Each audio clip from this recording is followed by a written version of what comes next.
Welcome to a world of thrills, a world of drama, of capes and tights, a world where death is a roving dole. Welcome to the Geek Matrix.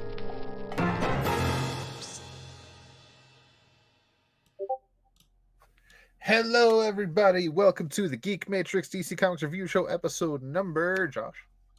272. 11/12/25. Yeah. All right. All right. Anywho. Enough impressions for the next 5 minutes. It's one of them days I might be doing something crazy. Anyway, my name is Rob. Joining me as always is my co-host, Joshua. Yeah, well, you know, that's just like your opinion, man. Okay, I need to ask. Was that the dude, or That was that. was that? You know where I'm going with this. Was that the dude or was that? No, I don't. Jack Nicholson, because that sounds like a Jack Nicholson impression. That was just my regular sounded voice, but it was a dude quote. Exactly like your Nicholson. That was just my regular voice. That's crazy. Yeah, I wasn't. It's just, you know, like, yeah. That's just like your opinion, man. Okay. We're not gonna do any more impressions for the rest of this show. It's gonna be nice and tight. Okay, Bob? There's your Nicholson.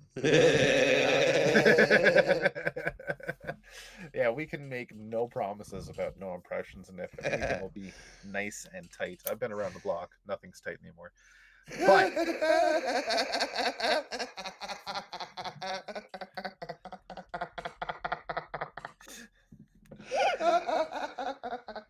oh, we're gonna have fun tonight. So Josh is dying. Oh, shit. All right. Oh, boy. As for the books that we're going to be talking about today, our honorable mentions include CORT, Children of the Round Table, number 3, Batman, Gotham by Gaslight, A League for Justice, number 5, Mr. Terrific, Year 1, number 6, Supergirl, number 7, Superman, The Kryptonite Spectrum, number 4, Batman, Dark Patterns, number 12, and Batman, number 162, with our review books being Action Comics 1092, Batman and Robin, number 27, Green Lantern Corps, number 10, Poison Ivy 2025 Annual, number 1, Aquaman, number 11, and Batman Static Beyond, number 1. Boop, boop. I want to kick things off with a couple of notes. Comes across as one hell of a week, potentially, does it not? Yes, it does. And what a week it's been. I looked at my pull list yesterday morning once all the books were online, and holy shit, I had a lot of reading to do. And that was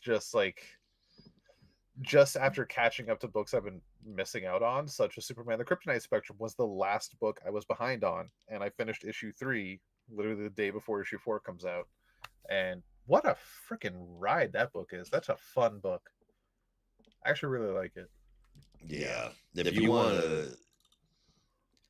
It's a good Superman story, and it's laid back, it's chill, there's no consequences. It's right up Robin Bryan's alley, and, you know, obviously a lot of other people's. It's a hell of a story. Mm-hmm. Fun times. I still need to read A League of Justice this week. I still need to read Mr. Terrific. And Dark Patterns. Right. And I'm not going to read Batman. I hate Reddit yesterday just because I started the story. What story? Batman. And I feel I should finish it because I already started it, and it would just feel weird if I left it untouched. So I'm hate reading it because sometimes it's good to just hate read something. And my God, does it get worse? It gets See, that's what I was much worse. afraid of, dude. It's like I don't want to put myself through this shit. Can I tell you the thing that It's like happens on like page number 1? Oh, I mean, I don't care. I ain't gonna read it. That's just So- not gonna happen. If you remember at the end of 161, Batman came across a bunch of his allies as well as the Riddler that cornered Right. him and said, "We're gonna have a chat." And page Okay. like 1 or 2 of 162, he gets behind Batgirl and injects a toxin into her that makes her think she's paralyzed again. What the fuck? Yeah. Also, he can escape. As Nightwing is screaming at him, "What the fuck did you do?" That plot is so thin it can fit in the palm of this hand. Can fit in the Palmer's hand. Yes. Yeah.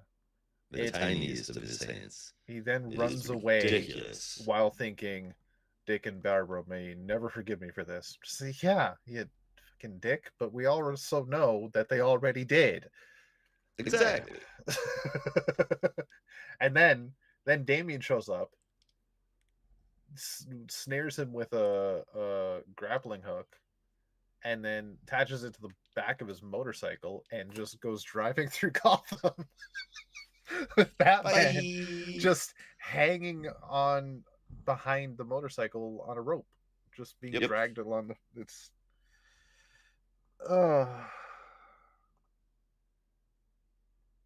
That sounds like fun. Yeah, remember Jesus I said I Christ. hate Reddit. Yeah. Yeah.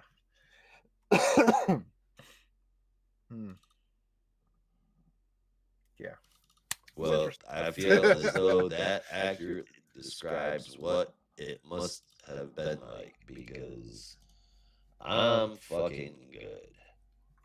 It's honestly, I know the book is horrible. I know it's an infuriating story, but I've never known you to just like skip a book like that. I don't. I never skip books. I just don't. I just don't. And I can't read this Batman right now. I can't because I enjoyed Hush. I did. The original story. But like the original story, I was really into it. At the time, it was good. And and for Jim Lee, who is like one of my heroes, and Jeff Loeb, who I've been saying is going, hey, in this latest The Long Halloween, this still feels like a Long Halloween story, and it's still good. And then he comes back to the story, Hush 2, and both him and Lee completely fall flat on their faces. So somebody that I enjoy as a writer, one of my favorite artists of all time, and the story that I always enjoyed, all coming together to make shit stew. I don't want to tarnish something I love so much. Yeah. Will I go back and read it? Maybe, probably, eventually. But I'm not doing that to myself right now. Call it self-care, call it whatever you want. Self-care sounds about right with the quality of the story we have. I'll say I really like. You can tell that Jim Lee's quality has gone downhill a bit, but I really don't think like it's regressed to the degree that Jeff Loeb has. Right? I think the art is still enjoyable. Okay, The writing used to be. The writing is 100% Jeff Loeb. Yes. Okay. All of the dialogue is 100% Jeff Loeb. But the story came from them equally. That was a story that they collaborated on, both Hush and this one. It's their baby. Yeah. This isn't just Jim Lee drawing Jeff Loeb's story. This is a collaboration between the two of them. They both craft this shit. And it's not good. Yeah. It's just not good. So right now that's just not happening. Like Supergirl, let's like one of those books that I can take it or leave it, but I'm still going to read that later this week. Fair enough, because that's you know what I mean. Whether you like it or don't, it's not a book that you can absolutely despise. Right, and it's just a silly Supergirl adventure. That's all it is. Like you don't have to enjoy it, but I don't imagine anybody's going to be like, this is the worst shit ever written. Right? No, I mean it's a quick flip through. Do I think it should maybe be $1 cheaper? Sure. But it's quick like 5-minute read. Yeah, every single time, and it's nothing that's ever gonna piss you off or let you down. No. Other than you being used to Supergirl being in these very super serious storylines and dealing with deep-seated personality problems and trust issues and all of that. Then you might have a problem with it. But other than that, it's just kick back, laid back stories. Yeah, it's Supergirl dealing with comic book problems. Yep. And I mean, I hate that the majority. I really it's everyone but Poison Ivy. All of the female led titles, Harley, Catwoman, this one. They're all like the same kind of tropey thing. Yeah. Well, I mean, I don't even know necessarily tropey. Just laid back, chill. Doesn't really matter in the grand scheme of things. Ain't gonna piss anybody off that's reading it just for the character kind of book. And sometimes I do wish that female-led characters, female-led books with characters that are so awesome, like Catwoman, like Harley, there could be some, there could be some good stories in there too. We did have one really, really long good story with Rom V from Catwoman. Yeah. So it's not, yeah. And that wasn't that long ago. It just depends on the writer, really. Yeah. And then it's like it took a left turn and things are going like a little different. But in any case. Yeah. Nothing horrible. Nothing that feels like somebody has decided they didn't like something I said on the podcast one time, and they decided that they were going to make Hush 2 just to hurt my feelings. Yeah. That's what Batman feels like right now. This Batman, not the other Batman. No, this 162, not number 4. Right. With that Batman disappoints me for a whole other reason. Yeah. It's leave my fucking Batman alone. At least it's not a book that you're like, this is the worst shit ever written. It's understandable to dislike it, and I'm not particularly fond of it either. But again, it's not Batman 162. It's not. No, it is not. It is not Hush 2. That's now. I was reading it, and I was thinking, this feels like I'm reading a follow-up to All-Star Batman and Robin, the Boy Wonder. Yeah, so that kind of, so it's like it's gritty, arrogant Batman that can do no wrong, and everybody hates him for various reasons. That's what it feels like. But it's I don't remember everybody. And well, you know what? You're kind of a dick, Dad. Yeah. Yeah, well, your girlfriend's paralyzed again. Fuck you, son. Like that's, oh my god. When that again, that was like first 2 pages. He did that. Oh my god. Why am I doing this? Okay, but I didn't know this, but I found out yesterday as well through either a comment or researching or whatever, that when Jeff Loeb had written All-Star Batman, Robin the Boy Wonder, he wrote it to kind of be in the Dark Knight universe. Yeah. Did you know that? No, I did not. That explains a lot. It explains so much. Yeah. It explains everything. And it explains why, like, it's a Jeff Loeb story, which I just said I've always, I've always enjoyed Jeff Loeb, and that is not a story that I enjoy. I said when you brought it up. What are you, dense? Are you or something? Goddamn Batman. Goddamn Batman. Goddamn Batman. God, so bad. I don't even remember finishing it. I know what issue I at least got to because I read issue 9 back when it was coming out. I'm like, oh, that's funny. They painted the whole room yellow to get back a Green Lantern. And the whole time I was reading, I'm like, oh, that's funny. They did that. But now I'm just wondering why. Right. Yeah, that's a bit excessive. Yeah. Because I'm a dick. My dick. Don't wear hockey vests. Yeah. It's it was a thing. But anyway, on to Bat Dick. Don't say that too loud because DC will reprint us. Oh wait, yeah. Hold on. My bad. My bad. And Bat Dick is a different character anyway. They will recall us and reprint us with the Bat Dick omitted. Oh no. All right, so Battle. in other news, Fuck battle. That might be even worse. In other news, DC and Marvel shadow dropped 2 releases yesterday on their respective apps, Marvel Unlimited and DC Universe Infinite. And it was quite the surprise. I was so happy. Really? Were you not? I did. I'm sorry. I did not get it. Get what? I didn't see any of it.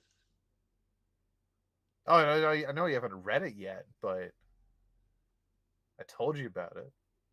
Keep going. Okay. I've had very rough memory days lately. I'm sorry. Fair enough. Yeah, so they shadow dropped 2 more DC Marvel crossover stories. Yeah. Written and, well, kind of displayed in their digital app format where it's just one long fucking page. Yeah. Web like the Infinity or Go comics. Yeah. So it's they are free to read on their apps. You make an account. You don't have to pay for anything. They're just available right there on the front page. Whether the one on DC actually works or not is questionable, but keep trying. You will get to read it like I did. But they both came out. I read them today. They are just simple, fun crossover stuff, much like we got in Deadpool Batman. Maybe a little more lighthearted. And the best part about it, so on the DC side, it's DC Marvel, The Flash, Fantastic Four. And that's written by Jeremy Adams with art from Adrian Gutierrez. That sounds wonderful. It actually was. Jeremy Adams writing the Fantastic Four sounds like a really good idea, but at the same time, the Joe Ryan that I kick, they better never let him leave DC Comics. Yeah. I agree there, but honestly, as much as I'm loving Ryan North's Fantastic Four, I would not be opposed to Jeremy Adams getting a crack at the team. Mm-hmm. Just reading this now, because he had an amazing an amazing run on the Flash, so we know his Flash very well, and that Flash was very apparent here. This Flash is Barry, but you really see other Flashes throughout the story. So you get the feel of Jeremy Adams, Barry Allen very easily, but then you get a feel for his version of Fantastic Four, and it just feels really fucking good. I think he captured the characters brilliantly. No. Don't listen to him. It's going to be shit. It's going to be shit. No, I do. I bet it's really good. I just hope like DC buys this guy 2 beach houses and shit. Well, you ready to hear the team for the other one? The one on the Marvel app. Fire away. Thor Shazam. And that now what an obvious team up that I never thought of putting together. Right? That is written by none other than Al Ewing, with pencils and inks from Jethro Morales, colors from Eric Arciniega. Bless you. Arciniega. I'm sorry if I butchered your last name. And letters from Joe Sabino. It's of the two stories, and this is coming from somebody that doesn't particularly enjoy Thor as a character, is actually maybe more interesting and more fun. Him having to deal with I haven't read it obviously, but the idea of Thor, depending on how he's written, having to deal with Billy and the captain's kind of attitude is that's an interesting story all by itself. Do they write him as a very Asgardian speaking, Thor? Is he very righteous and lordy? I'll say this: when he is Thor, he does speak very Asgardian. Not all righteous and lordy, but he does speak verily the etc. etc. But he is also at times Donald Blake. Shut the fuck up. So they bring Donald Blake into it too. Donald Blake is also in the current comics as well, if I'm not mistaken. Oh, really? Yeah. Now that is interesting. So in the current comics, Donald Blake is fucking Thor. I think in the very, very current comics, Thor is just he's Thor, but he's a normal human. He's the mortal Thor is the current run title. But Donald Blake was around not too long ago. But this story does open with Donald Blake with the stick, and he's trying to like tap it on the ground, and nothing's happening. And he's like, "Why the fuck can't I? I know this is supposed to do something, but I can't think of what it's supposed to do.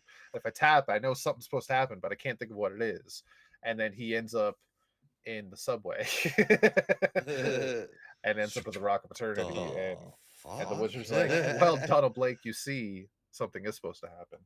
And then he meets not the captain, not Shazam, but get this, he meets Captain Marvel. I say what? They outright just called him Captain Marvel. Oh, like the one time, the only way they could get away with it, man. They're like, we're fucking doing it, dude. Just straight, no other name. They just said, this is Captain Marvel. And I lost my collective shit. That's cool. That's cool. Yeah, I really enjoy that. That's nice. I like it. Yeah. It's actually a really, really cool story. I will spoil nothing else. Definitely read it as soon as you can. Read them both, but I must say I enjoyed Thor Shazam a hell of a lot more. Just because it blended stuff very seamlessly. Where Flash and Fantastic Four was really just a team up against Grodd, of all characters. But Thor and Shazam really felt like an amalgamation of the lore and the character work. It felt like they belonged together. Wow, that's really cool. Kind of really interesting. It was seamless how well they meshed. Yeah, somehow lost my fucking watch. That's weird. Were you wearing it at the start of the show? I mean, I thought it was. That's shit, man. Those memory problems get worse. Uh-oh.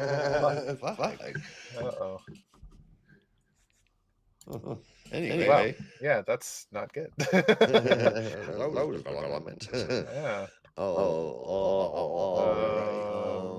Oh yeah. Also, the Avengers number 800, 100% confirmed.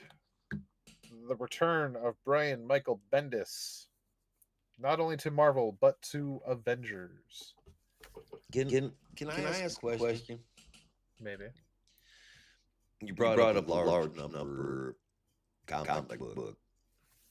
So I remembered the latest Venom kicks off, like starts at number 250. Kind of. So it picks up after All New Venom, which did have a number 1 this year or late last year, and that went up to like issue 10, and then issue 10 led into Venom number 250, and they were just going back to original numbering. Okay. Yeah. Fucking Marvel, man. Yeah. It's the exact same thing they're doing with Avengers, because I think like next week or this week they published number 31. God. Yeah. Don't worry. A year from now they'll get Avengers number 1 again, because that's what they fucking do. And this is why I tell everyone just to organize your books by release date. Yeah. If you ever go back and try and read shit, it's gonna be a fucking nightmare. Anymore, just organize your entire fucking collection by release date. That's why I appreciate what DC is doing consistently. Like, they have a couple of books that have just the consistent legacy numbering, but then like for anything that goes to a new number 1, they'll say this is legacy number whatever, right? And I appreciate that. Yeah. And as I look, Aquaman, when they use it. When they use it, yeah. When they use it. When they use it. Have you seen this shit? I've seen it. I have not tried it. So it's pretty good. Yeah. It's called Chucky's Punch, and it tastes like now you're pretty open to some different kind of ideas, but this tastes like somebody took Hawaiian Punch and mixed Faygo orange with it. Interesting. And it's a pretty good drink. It's got tons of red 40 in it, but it's Fanta's Chucky's Punch is pretty tasty. Right on. Unpaid promotion. Yeah. As of now, but if you send me stuff, let's see what else happened. I know there was more. What you got for me? Trying to find stuff. Oh, that's right. What? DC TV and movie news. DC TV and movie news. DC Studios official announcements as per Variety. Uh-oh. So we have not only cast and filming month for Luca Guadagnino's Sergeant Rock movie, I believe. Yeah. That is beginning filming in May 2026, and it will star Colin Farrell, Mike Feist, and David Johnson. I'm curious who's going to be Sergeant Rock, and I kind of hope it's Colin Farrell. I think he could do it. It is Colin Farrell. It's confirmed Colin Farrell, right? I mean, I saw him say it like last week in an interview. Oh, okay, fair enough. He said it, pretty and cool. he went, shit. James gonna have me head. It's not Disney. I mean, I think he'll be okay. Yeah, I mean, that's cool. I think he could do a really good job as Sergeant. You know, and I'm honestly not a Colin Farrell fan unless he's playing somebody in Ireland for some reason. But understandable. But I just he's not a believable character when he's playing other characters. But it always feels over the top. But this one, I really think he could do. Yeah. He's just got to dig in and get a really gruff. And I would want to think almost like a mid-Atlantic voice that's been smoking 4 packs a day. And it would be really good. I'm looking forward to it. I'll be honest, I wasn't always the biggest Colin Farrell fan either, but as time went on and the more I've seen him in, the more I kind of appreciate his work. And the more I find myself just enjoying the stuff he does, right? Because there are, again, like we talked about with Batman, far worse actors and far worse performances to hate on. And Colin Farrell, again, might not be the best, nowhere near the worst. It's enjoyable. Yeah, there's always Rainn Wilson. Wow. Fair enough. I haven't seen Rainn Wilson in enough things to really have an opinion on his performance, but I get it.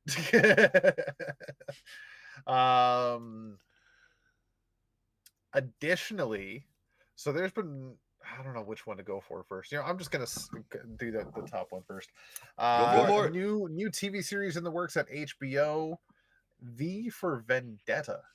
Hoo-ah! This is something I am excited for. V for Vendetta is one of my favorite comic book stories of all time. And I can't wait. I hope that it is less comic booky than the movie was. Right. But I don't want it to lose that V for Vendetta flavor. I want it really close to the book. And oh my God, if they do that, it's going to be phenomenal. I promise. Mm-hmm. Don't me. I just promise. No, I was reading the article, seeing if there was any more information that I might have missed.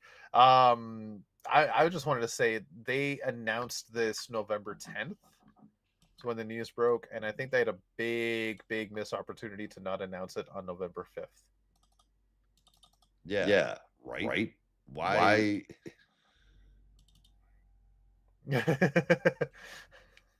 That doesn't even make any sense.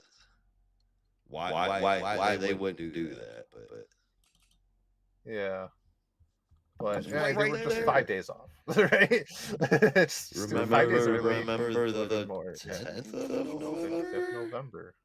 Close enough, dude. Listen, Close enough. Yeah. Right, so that we have to look forward to. That is coming eventually. It's currently in development at HBO, as well as this. DC Studios and HBO Max are developing a fictional true crime series set in the DC universe. And it's starring. Well, I'll get to that after, because this is actually brought to us. I'm curious if you ever watched the show. Tony Yacenda and Dan Perrault will serve as writers, executive producers, and showrunners. They were also the ones that created the Netflix show American Vandal, which spoofed the true crime genre. It was a mockumentary of true crime. I watched both seasons. I thought it was hilarious, if not campy at times, but that was kind of the point. I think it nailed mockumentary perfectly. And that's kind of what they're going for with this show as well. It is a DC crime series, true crime series, but it is kind of following a mockumentary style as well, because this show is quote unquote hosted by Jimmy Olsen, played by Skylar Gisondo. So good. And however, I have not seen this other show. American Vandal, no. American Vandal. Not that I can remember. Kind of came in under the radar for a lot of people. Is it when you say it's a mockumentary? Yeah. Do you mean it's like St. Denis Hospital, Reno 911 kind of thing, or Parks and Rec, or what we do in the dark? What we do in the shadows. What we do in the shadows. I will say all of the above. But all of those are like different. Very different. I know, but it's kind of its own thing in a way, because it is very much like, think of any true crime docu-series you've ever watched, if you've watched any, right? Where it's like the first 48 hours, for example, right? If you ever watched that, it's voiceover telling the story of where this crime happened, who the culprits were, who the victim was, who witnesses were, how it happened, what happened, who happened, and then interviews with various people that were around the time. And like, they're not letting you know necessarily who did what. They're kind of just framing it as, maybe this person did it, but we don't know for sure. That kind of deal, right? But in American Vandal,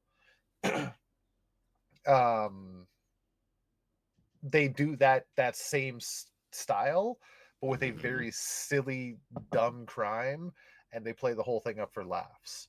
So it's very much like they make it look serious, but the whole thing is a farce, right? Okay. So, for example, well, that should work for like serious stories going on while the characters are the comedic bits.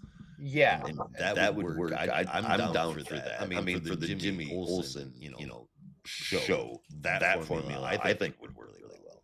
Yeah, I mean, for American Vandal, it was maybe the opposite, where it was a comedic story where the characters were doing serious bits about the comedic story, if that makes sense.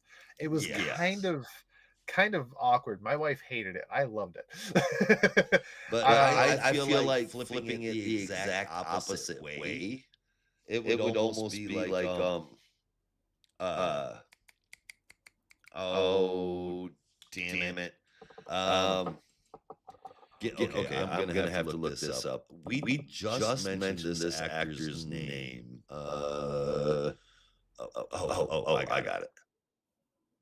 Colin Farrell, Skylar Gazanda,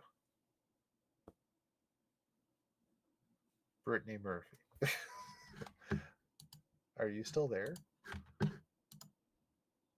Yeah, but I'm muted so that. Okay. Well, I can help you. Animal control. It'd be like animal control almost. And that I think would be pretty neat. Animal control with Joel McHale. Right. I remember that show now. Yeah. And I think it would be similar to that, where the stories are, the stories themselves aren't like out there, like an animal control. They gotta go grab a moose or grab a goose. Well, fuck, animal control can be either one. Yeah, and it's them being serious about going against the fucking thing, but it's like a day in life with them, and they're kind of like real people. So shit gets weird and funny. Yeah, and that I think would work really good with a Jimmy Olsen kind of thing. Yeah. Or it could be Jimmy Olsen and everybody being completely serious and just chasing down the weirdest of stories. Which is probably what it's going to be. I would think, just knowing what American Vandal was like, it probably sounds like it's going to be the latter. And it's just going to be titled DC Crime, apparently. I kind of hope they come up with a better title, but so far that's the title. Right. The first season will focus on it should be called the Daily Planet. What the fuck? Yeah. You can't call it DC. Well, I guess okay. So maybe what they're thinking is they call it DC Crime, and it's a show that gets to go ongoing. And if they run out of Jimmy Olsen stories, they can throw in a fucking Renee Montoya story, or like whatever. Well, the thing, so think of it like this: it's not Jimmy Olsen stories; it's Jimmy Olsen telling the story, right? So it's not a story about Jimmy Olsen; it's Jimmy Olsen reporting. I know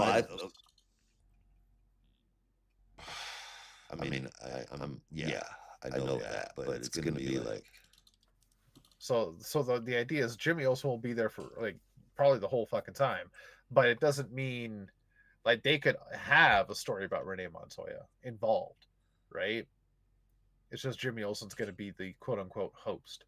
So Renee Montoya could very much be involved. They could have fucking anybody. They could have Crazy Quilt. They could have Condiment King. First season's going to focus on Gorilla Grodd, at least for an episode that I know of.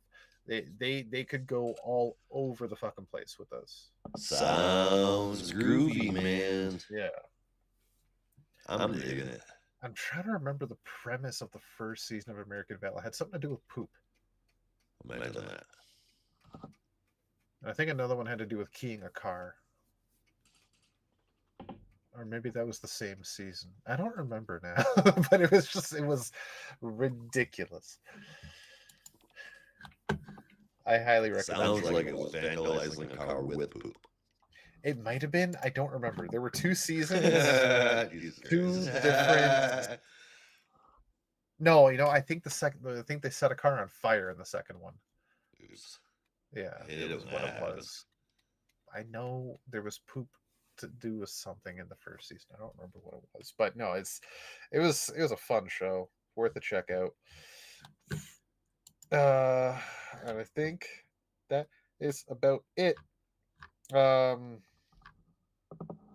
Marvel Rivals new season debuts tomorrow, and Gambit and Rogue are the new characters.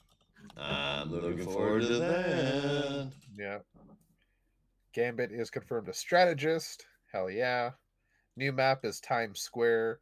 And as somebody pointed out that I saw today, in Times Square is a wanted poster for one Felicia Hardy, aka Black Cat. Black Cat. And anybody that's been playing Marvel Rivals since season 0 knows that they love to tease future stuff. They do. Black Cat I love get some Felicia Hardy. Yep. Hell yeah, that's cool. Good. Yeah, Their I think stories are always good. that is about it. Off eating lots of Ollie's. Whatever okay, you said. The last thing I want to say, because I said I would tell you on our show just to get your live disappointed reaction. My theory about John Cena's final opponent coming up next month. Oh no. Now, you, myself, and a few others in our Discord have been chatting for a couple of weeks about this, about who potentially could be it. And there's been names thrown around like Joe Hendry, Edge, Chris Jericho. I don't think it's Edge. Edge is silly, I guess. Edge is tied down. Chris Jericho is a dumb idea. Joe Hendry's potential. I think it could be Dom again. But I think 100% without a shadow of a doubt, what I figured out yesterday is if they're sticking with this story that he's going through his greatest hits of his career, there's still, apart from Edge, one greatest hit he has not touched upon. Obviously, Batista's out of the picture too. Right. So you can't have Edge, you can't have Batista. That leaves one more. And they did it twice in a lifetime.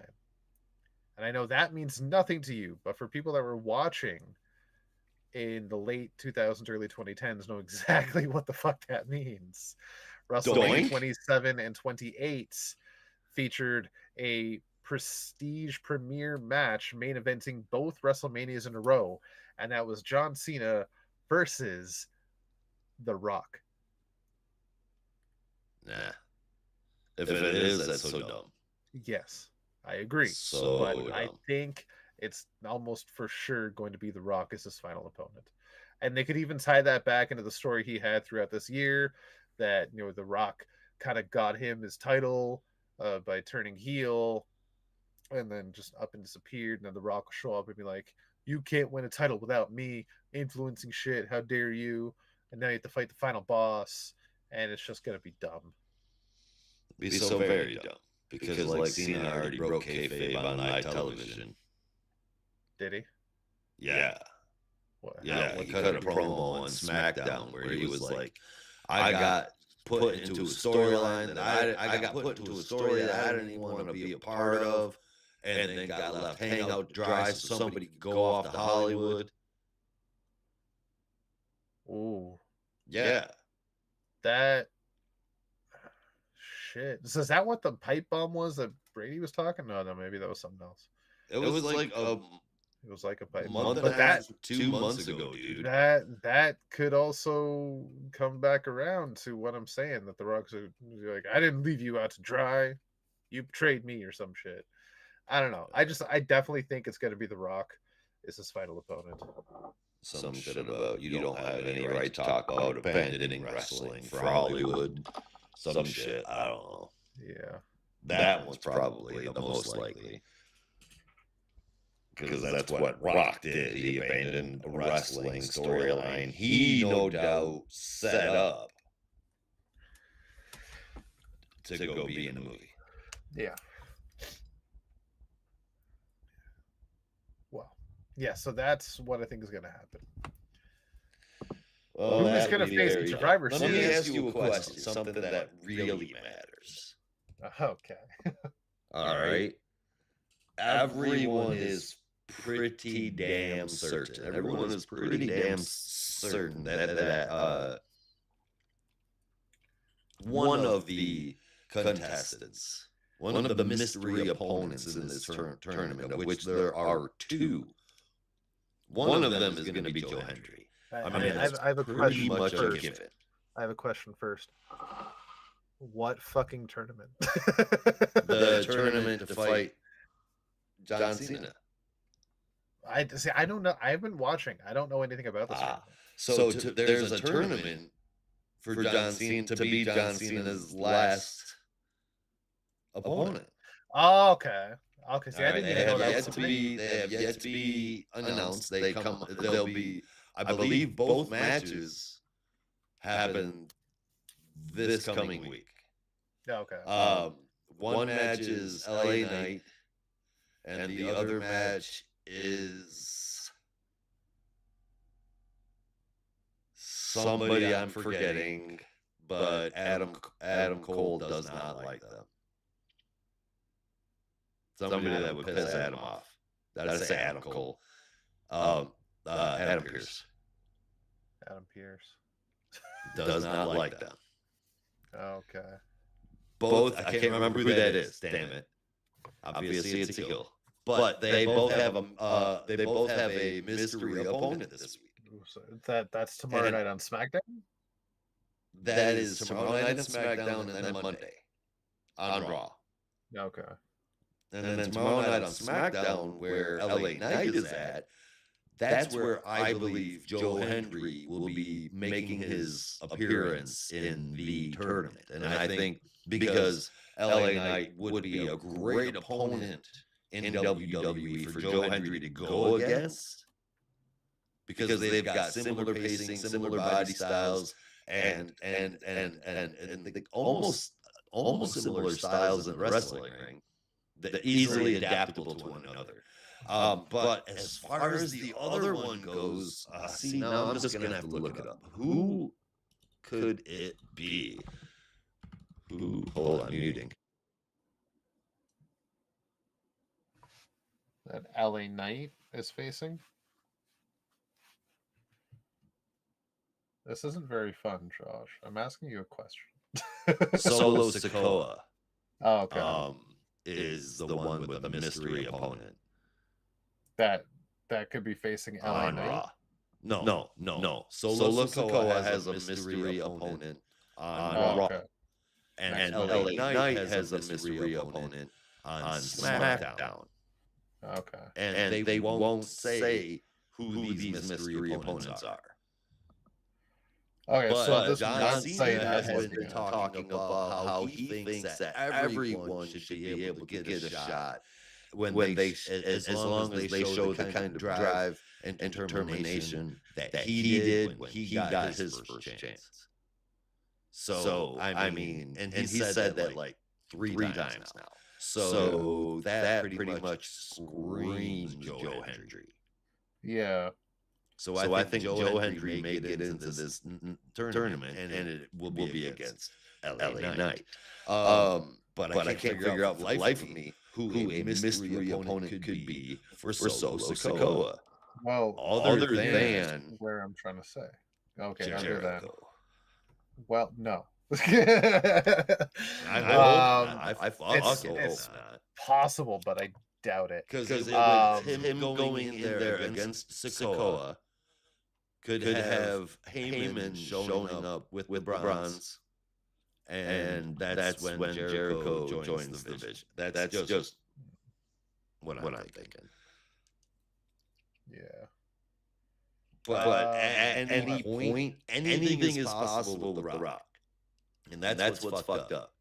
Even with this tournament going on, hell, The Rock could be one of the mystery opponents. Yeah. The Rock could insert himself at the very last second. The Rock could come out and give him his actual final match after his final match. It could be Solo Sikoa makes it at the end, and then The Rock comes out like, cousin, step aside. Nah, Sikoa ain't gonna make it. So the website I'm looking at, the Sportster, is talking about those two matches, the mystery opponents, and for LA Knight, they say that chances are, or at least their money is on Joe Hendry for LA Knight. Yes, I was right. Right. Obviously, not a spoiler. It's not confirmed. It's just what they are guessing. Right. That's what they see as well. You're not alone. Me too. Apparently, Jey Uso will also go one-on-one with The Miz. Yes. Interesting. Yep. And then on Raw, Javon Evans is going up against Gunther. Yeah, that's going to be horrible. And Solo Sikoa going up against sucks because Javon Evans is awesome. Which this person is saying, I know we all want Edge, but I think this is where we see Matt Cardona. If Matt Cardona shows up, everyone loses their shit, and WWE redeems itself a couple of percentage points in my opinion. However, I don't see Matt Cardona showing up on WWE. It's honestly not too far-fetched because he's still free agent. Like, he's not signed with anything. He's done a lot of work with TNA. Mm-hmm. In fact, I think his most recent work was with TNA. Yeah, but he's not exactly a fan of WWE, if I'm not mistaken. Right? No, he is waiting for WWE to call him. Well, that's stupid. Why the fuck has Matt Cardona been in WWE for like 3 years? Because they haven't fucking called him. Why wouldn't? Oh, yeah. He's a big personality and a big mouth. Also, Joe Hendry's most recent song name dropped Matt Cardona, and not the first time he's done that, because he did it on TNA as well when he went up against Matt Cardona, but this was on NXT about Chelsea Green, and he name dropped Matt Cardona.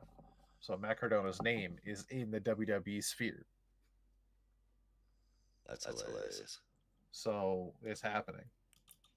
Dude, if Matt Cardona shows up, that'd be awesome. Matt Cardona versus Solo Sikoa. It's not who I'd first pick to see him go up against, but I'll take it. I just hope it's definitely not the last person I see him in WWE go up against. Because I like Matt Cardona in the ring is pretty damn talented. He's a talented guy. He's a good wrestling talent. On the mic, that motherfucker is priceless. Priceless. And that it only makes for great TV. He's hilarious. He's so fucking funny. I agree. Honestly, if he wasn't completely retired, I would have said Yep. No. Kane. Not happening. No. Kurt Angle. Boo. Why is that boo? Because that would be a horrible idea for him to do. To come back. Well, I mean, for even just like a one-off, because John Cena's whole career started with Kurt Angle. I mean, that definitely did. That would be neat. But that doesn't seem safe for him. No, that's what I mean. Like, if he wasn't all the way retired and too old to do it, I would have said Kurt Angle. Step out. Yep. Step out. I would absolutely outside of performing in the ring and see if you can pick Chris Jericho up on the way. Just say. I'm I would absolutely be over the moon if Batista stepped back in the ring one more time, but he is all the way out. He'll never. He's all the way out. He'll never do it. Because that's the only one of the four, the OVW 4, that John Cena hasn't gone up against again. Which is a damn shame.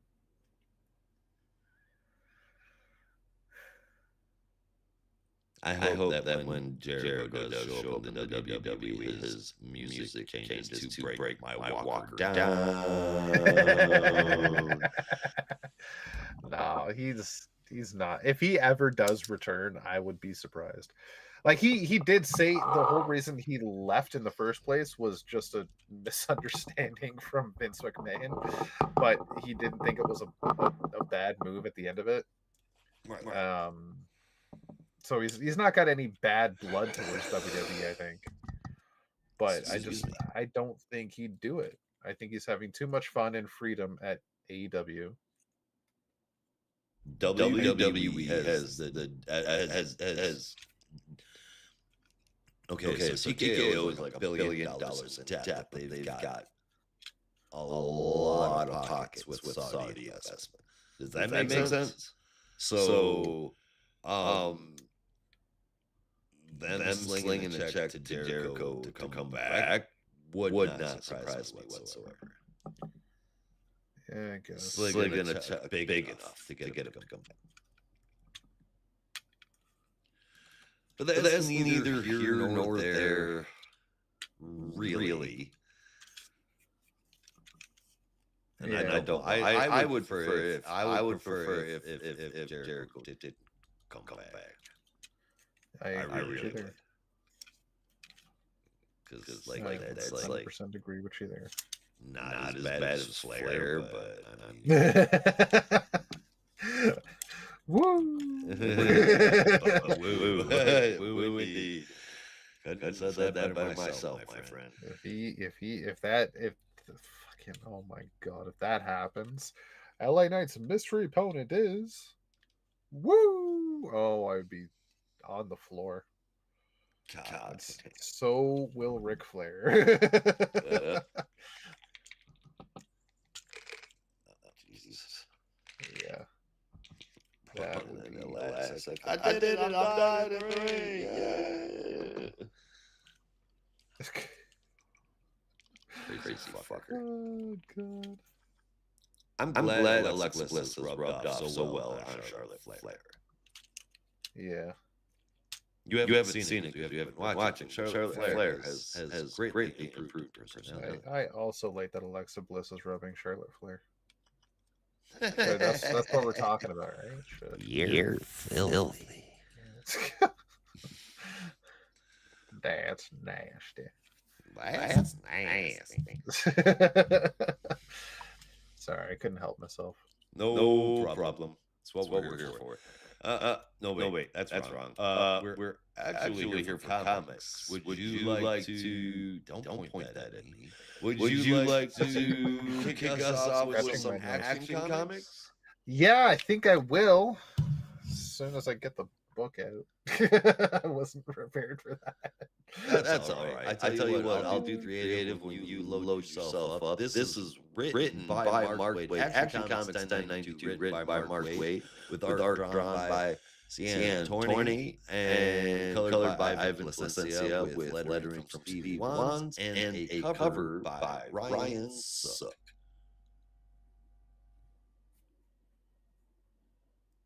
Take it away, Rob.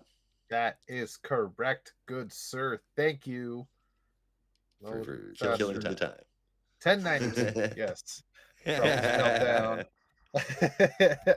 So we pick up back again in Smallville many years ago, where Superboy is doing his thing yet again, and now he's being beloved by the citizens of Smallville because he's always around helping the citizens, saving the day, helping people with plane crashes and frisbees going missing and getting kids to the emergency room. He's doing a lot of good work for the town.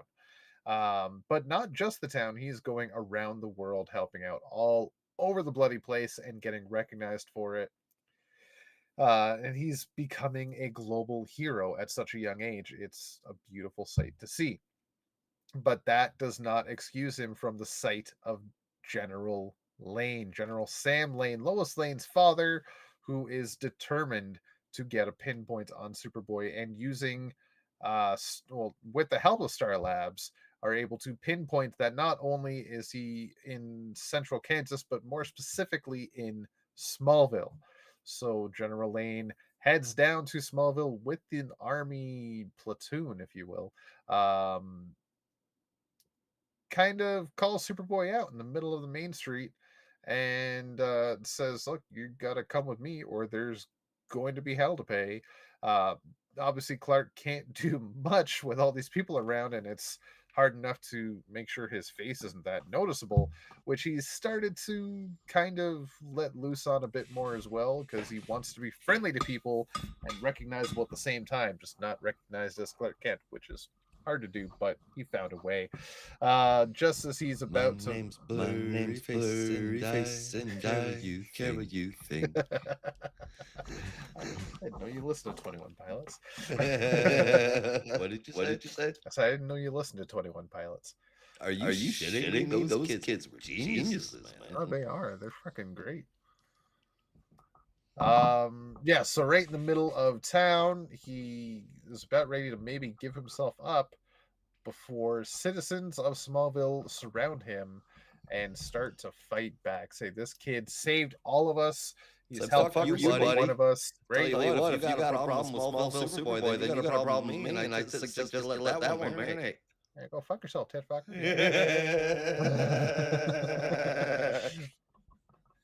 Tit fucker. Anytime you can work Letterkenny into a conversation, you should. I'm all about the parrot on Shoresy now. Tit fucker. Anyway. So yeah, what do you say, boys?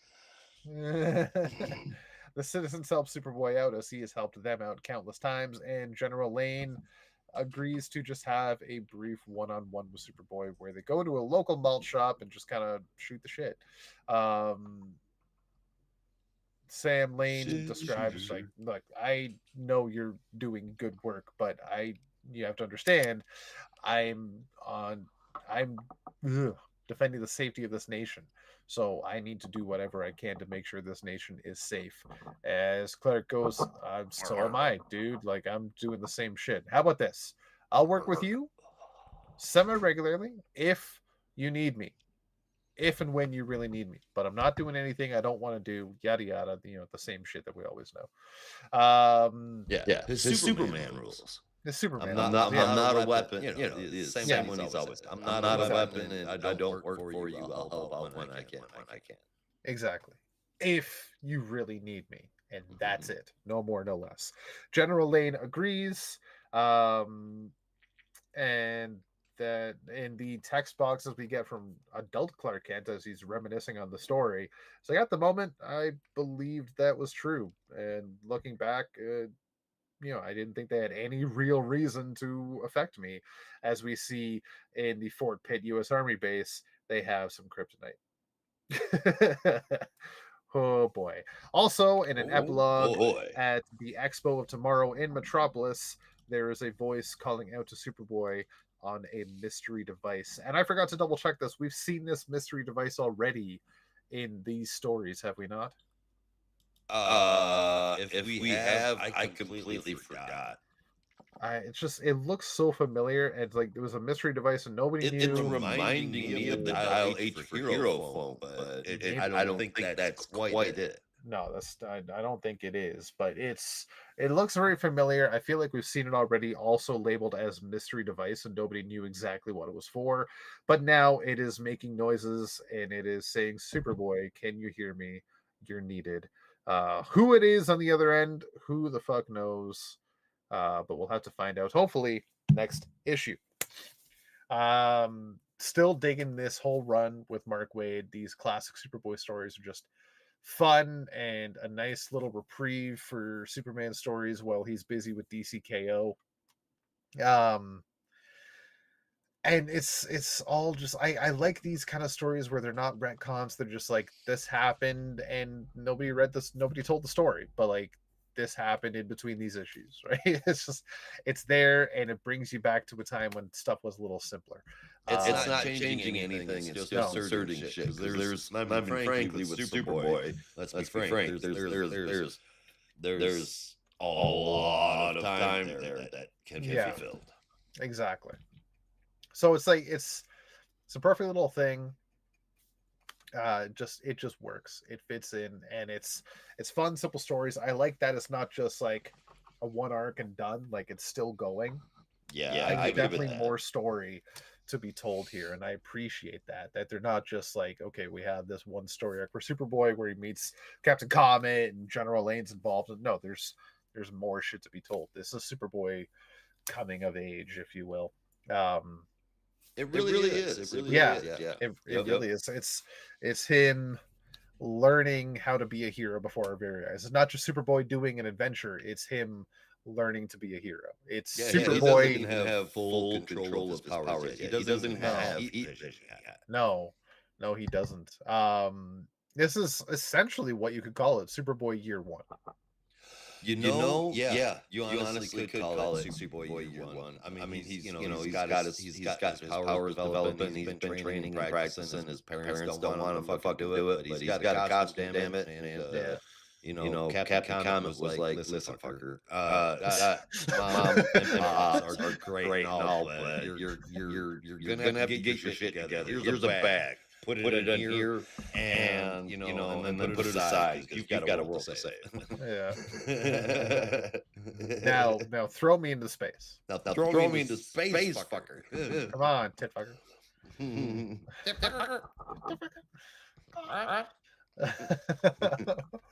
Yeah, no, that's pretty accurate. You paraphrased a little bit, but it's pretty accurate to what Kevin was saying. Yeah, it's widely interesting. I could go on and on, but there's really not much more to talk about it with this specific issue that hasn't already happened in previous issues, if you will, like a Superboy interaction with General Lane, Superboy fawning over Lana, interactions with his parents and the citizens of Smallville. It's stuff we've already seen throughout these story arcs, throughout these issues, but it's still enjoyable. I have nothing else to say because I've already talked about it. So it's fun, it's great. Check it out if you haven't. Start catching up.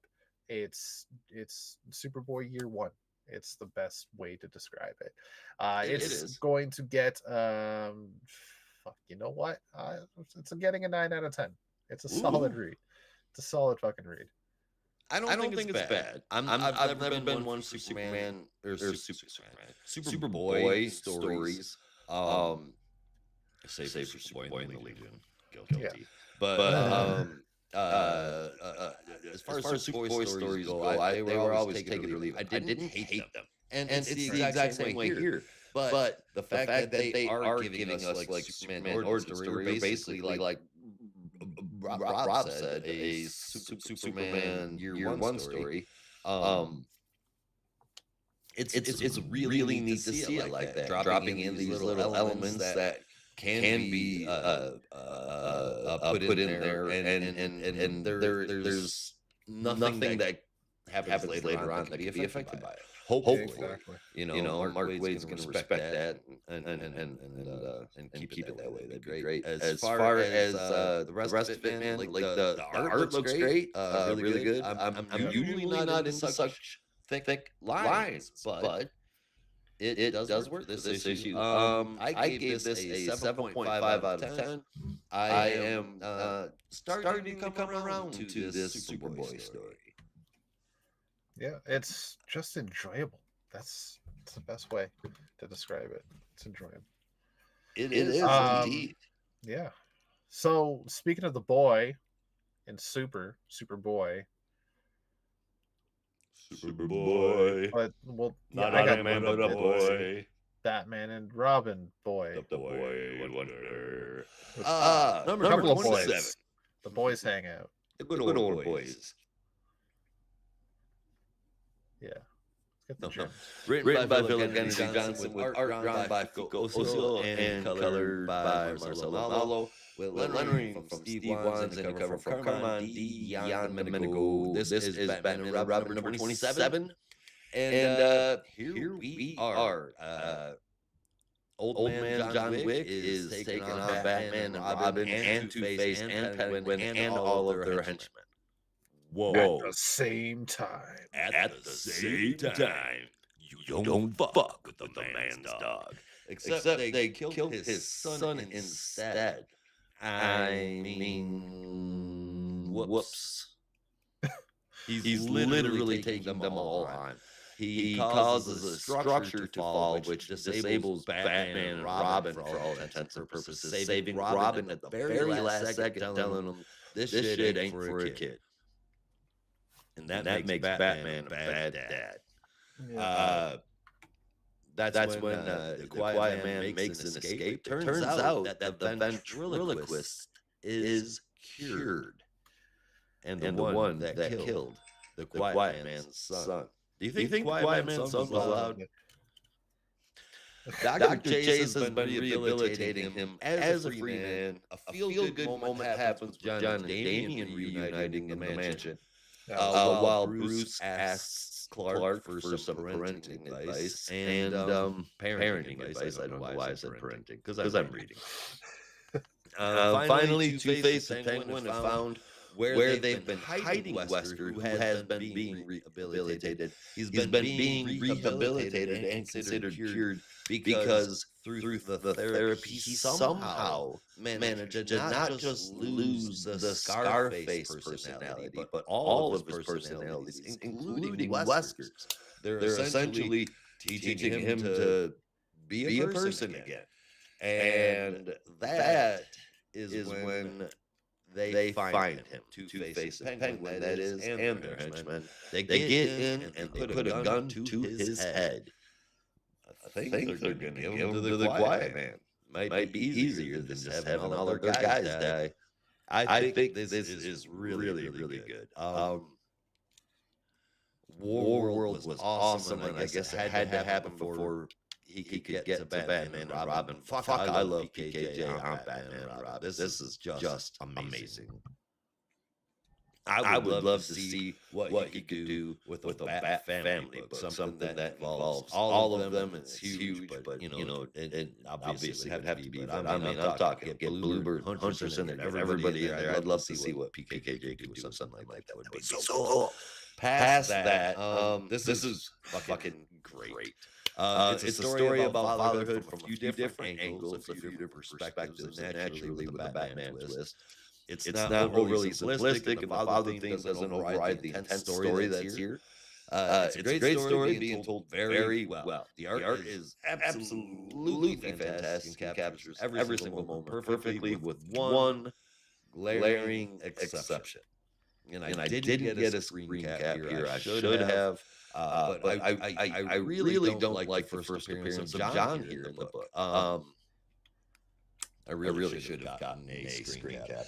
But I realized it was Clark right away when they walked to the room. But I couldn't tell it was John at all until he said so in the next panel. But as that altogether, this was one hell of an issue of Batman and Robin. And I gave it an 8.5 out of 10. Oh, hell yeah. Shit, you pretty much said everything I was gonna say. Except I was just all over the moon about seeing John and Damian. I was super happy about it. Yeah, it was really great to see that. We don't get enough. It did go overboard with the I miss you stuff, and it did go overboard with the buddy cop junior stories, as when they reunite, they typically tend to have. It wasn't like this is my attitude, don't forget. This is my attitude, don't forget kind of moment. Yeah. You know what I mean? This was just them meeting back up, and I think it was done fantastic. I like it. Love it. Oh yeah. Love it. Oh, it was done really, really well. Yep. Yeah, no, you pretty much covered fucking everything. God damn it, Josh. Well, hey, mission accomplished, I suppose. Yeah. Oh shit. The fuck else can I say? Yeah, it's interesting stuff. Yeah. Are you with me on that first panel of John, that big half-page splash? Where no, you see the back. No, I'm not, to be honest with you. No, it's big, not. Dude. He's drawn so thick, like thick muscular. Yeah. I am just not used to seeing John like that at all. No, I mean, like, I recognized it was him, but yeah, I it's not 100%. I thought it was like him right away. I thought it was Clark with Nightwing at first for a half until the next panel. John is just usually so slender. Yeah. He's always so supple. I said slender, not supple. The fuck? This is John, not Paige. Connor. not Paige. I'm gonna say if any of the super family supple, it's definitely Paige. Yeah.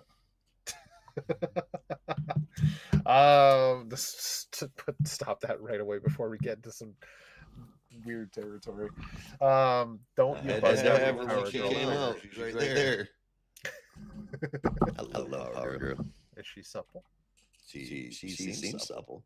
Would you like to see her? Have you seen her? I've seen her. No, I do not need to see her. It's in the classic costume. That's a really good costume. It is. I love it. I like the cloth that they use because it's real thick. So yeah. The one that I got from I guess I did show list this front. But the one that I got that came on the back that I got is really shiny. Right. Not a fan of it. It's not made out of a cloth. I don't know what the hell it is. Looks more like a tent. Oh. Weird. Yeah. That is weird. You know what else is weird? I haven't given my score yet. Yeah. It's going to get an 8.75 out of 10. You know what else is weird? What? Having all the core batteries on at the same time. Whoa. Whoa. You don't say. You know, I really appreciate your attitude. I have to tell you my favorite, Bob. Can you stop calling me Bob? It's but your name was Robert, and his henchman was Bob. In Batman. Come on. It's fucking weird. You want to get nuts? Let's get nuts. It's the best line in that movie. I don't care what anybody says. Have you seen that one? When was the last time you watched Batman? Oh, hell, I don't remember the last time, but I've seen it a lot. With Jack Nicholson. I watched a lot when I was a kid. It's you should watch it as an adult. It's done so well. Oh no! The insanity that is Jack Nicholson is just fucking fantastic. No, yeah, no, I remember a lot. Like I said, I've watched it a lot. Again, I don't remember the last time I've seen it, but I've watched it enough to remember most of it, if not all of it. And yeah, Jack Nicholson is just fan-fucking-tastic as the Joker. Masterclass, man. Masterclass. Yeah. Just the way that Michael Keaton just straight up just like smash a vase. You want to get nuts? Let's get nuts. Oh my god. That stuck with me, man.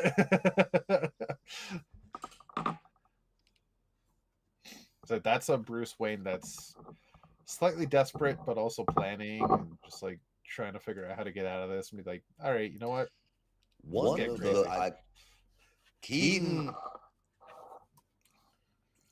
ad-libbed one of the iconic Batman lines, and I want to say that might have been it. That might have been it. If it wasn't that, it was I'm Batman. That could legitimately be it. Because he's pretty proud of that one. I doubt it, but yeah, no, that was iconic though. I was joking, but you know, maybe, who knows. I don't know. At a side note, speaking of 89 Batman, have you seen Batman 89, I want to say it's from the Oscars.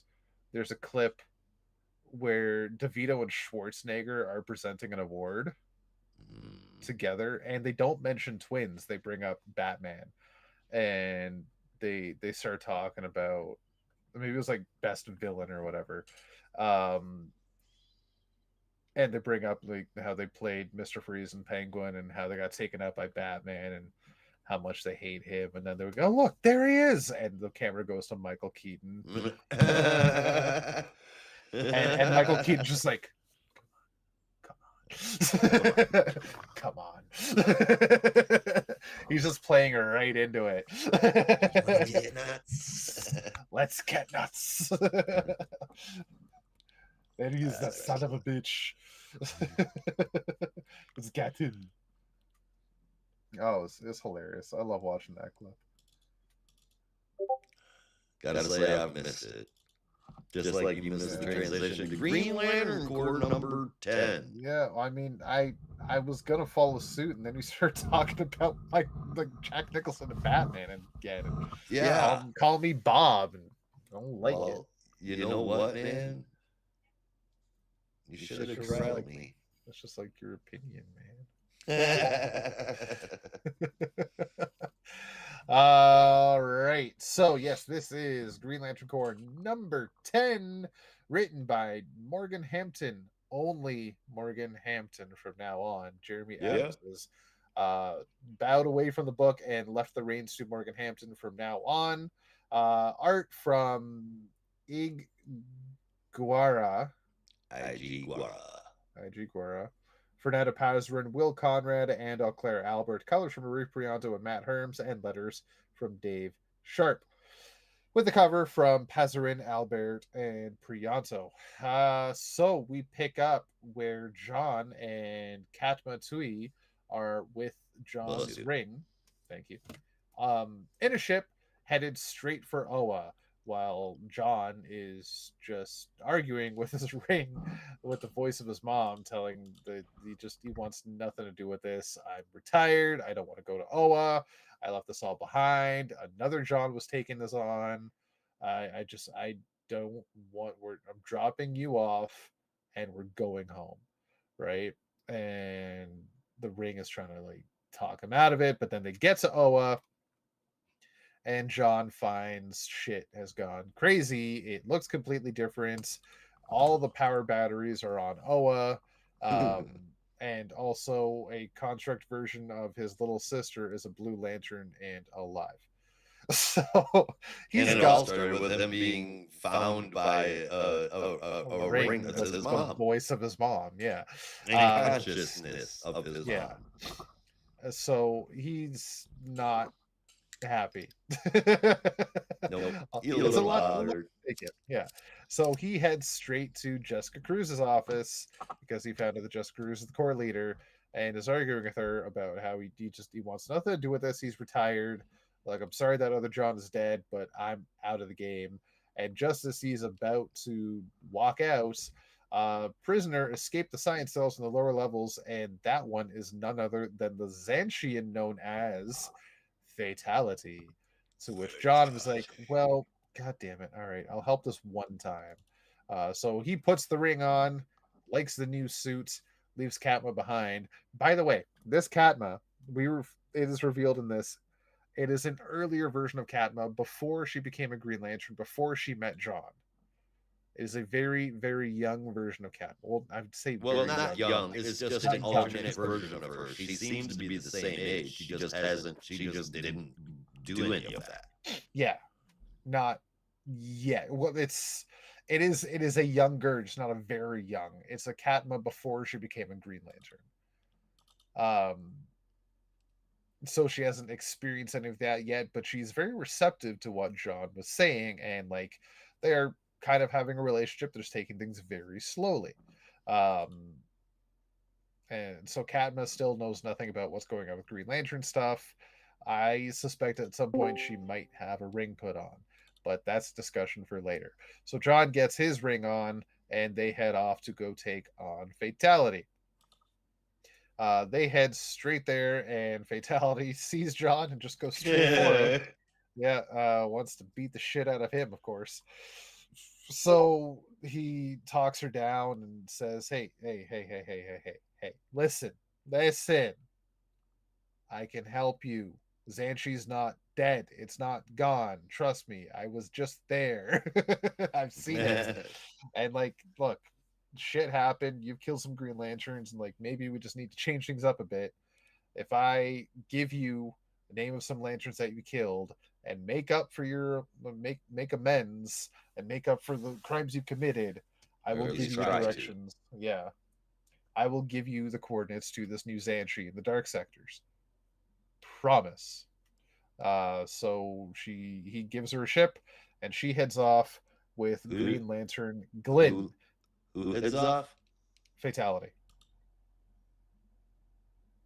Okay. Yeah, Fatality heads off with Green Lantern Glynn. Now, Glynn, however, was tasked earlier in the day with another, well, we thought prisoner that was, or no, not a prisoner, a baby to the infirmary, but potentially was a prisoner in the science cells because it's a very aquatic, like water-based baby that takes his ring and then kind of absorbs itself into Glynn's body and then seemingly takes over its mind. So Glynn goes into the ship with Fatality, and just as it's taking off, Fatality looks at Glynn and finds what's essentially just a husk, a hollowed out body, as we find the baby has now grown into the alien known as Enquar, and reveals that the Green Lanterns destroyed both his and Fatality's homes, and says, why don't we return the favor? And all while this is happening, Kilowog and Guy Gardner are training the new recruits with boot camp. Those new recruits include Vexaru, Aya, Kelly Catella, and the Narf. Oh, it is Narf. I was gonna call the guy that looks like Narf. Oh no, it is Narf. Yeah, Narf. Narf, yeah, and Narf. And they do brilliantly with Kelly's guidance, Kelly's leadership. Kind of brought it out. It was really cool, and we see a whole bunch of her 14-year-old. Oh yeah. We also see a whole bunch of other lanterns. Larfleeze has his own little island, and the Indigo Lanterns are kind of sharing land with the Thanagarians, and Sinestro's Yellow Lanterns are invading the land of the Red Lanterns, and there's a whole lot of diplomacy to worry about, but Jess is handling it as best she can. The thing that kind of interested me the most is the text box for next month. We see Enquar's origin and Effigy's eternal flame. For those that don't know what Effigy is, Effigy was a Kyle Rayner era villain specifically to him. Fatality was also a Kyle Rayner era villain, while not specific to Kyle, was also more of a John Stewart villain, but if I remember correctly, debuted during Kyle's run. So hell yeah. We're getting some Kyle nods here. I think it's only a matter of time before Morgan Hampton maybe co-writes a story with Ron Mars, please. please. So yeah, it's really cool to see those nods, and if it is going the way I think it's going, we've seen so Kat Natui is around. and Fatality returned, and Jess described Fatality to Joe as a murderous ex-girlfriend of John's. As one would do. As one would do, yeah. So I think it's only a matter of time before we maybe see, and I know I've said this before, but I'm going to double down here, Moran. I think Moran is just going to show up now, be like, John, I'm sorry I left. I missed you or whatever. Who the fuck is this bitch? Who the fuck is this? This is my current girlfriend and one-time wife. Cat. I don't know, baby. You ain't got that lie to kick it. I just think it's drama abound is what potentially could happen in John's life, especially now when they have a John that kind of left this life behind. He was happy in the dark sectors, just retired, living his life away from things. He didn't know anything about his mom having passed away. The lanterns all appearing together on Oa, his sister being reformed into a contract. He doesn't know any of that, and he was happy. Right. He was bliss in ignorance. But he got pulled back in. And I, for one, am really excited to see what they're going to do with this. It's just fixing more of the wounds that were left open from the run that shall not be named. And I'm okay with it. Close those wounds, fix them up, retcon the fuck out of them. Even though this aren't really retcons, kind of just tying up those loose ends, but whatever. I'm okay with it. We're going to see Katma again. I'm stoked. Effigy's coming back. Fatality made a return. She's going to be the next issue as well, I believe. So I'm really fucking stoked on this direction. I think Morgan Hampton, I think this book is in good hands, is what I'm trying to say, with Morgan Hampton writing it. The art is fantastic throughout. They've got enough artists on it that if it ever faltered, something is wrong. But, Claire Albert, Fernando Pazarin, like Ari Prianto, they know their way around Green Lantern stuff by now. They're really freaking good together, and the pencils and the colors always look good in these books, in my opinion. So I'm sold. I like it.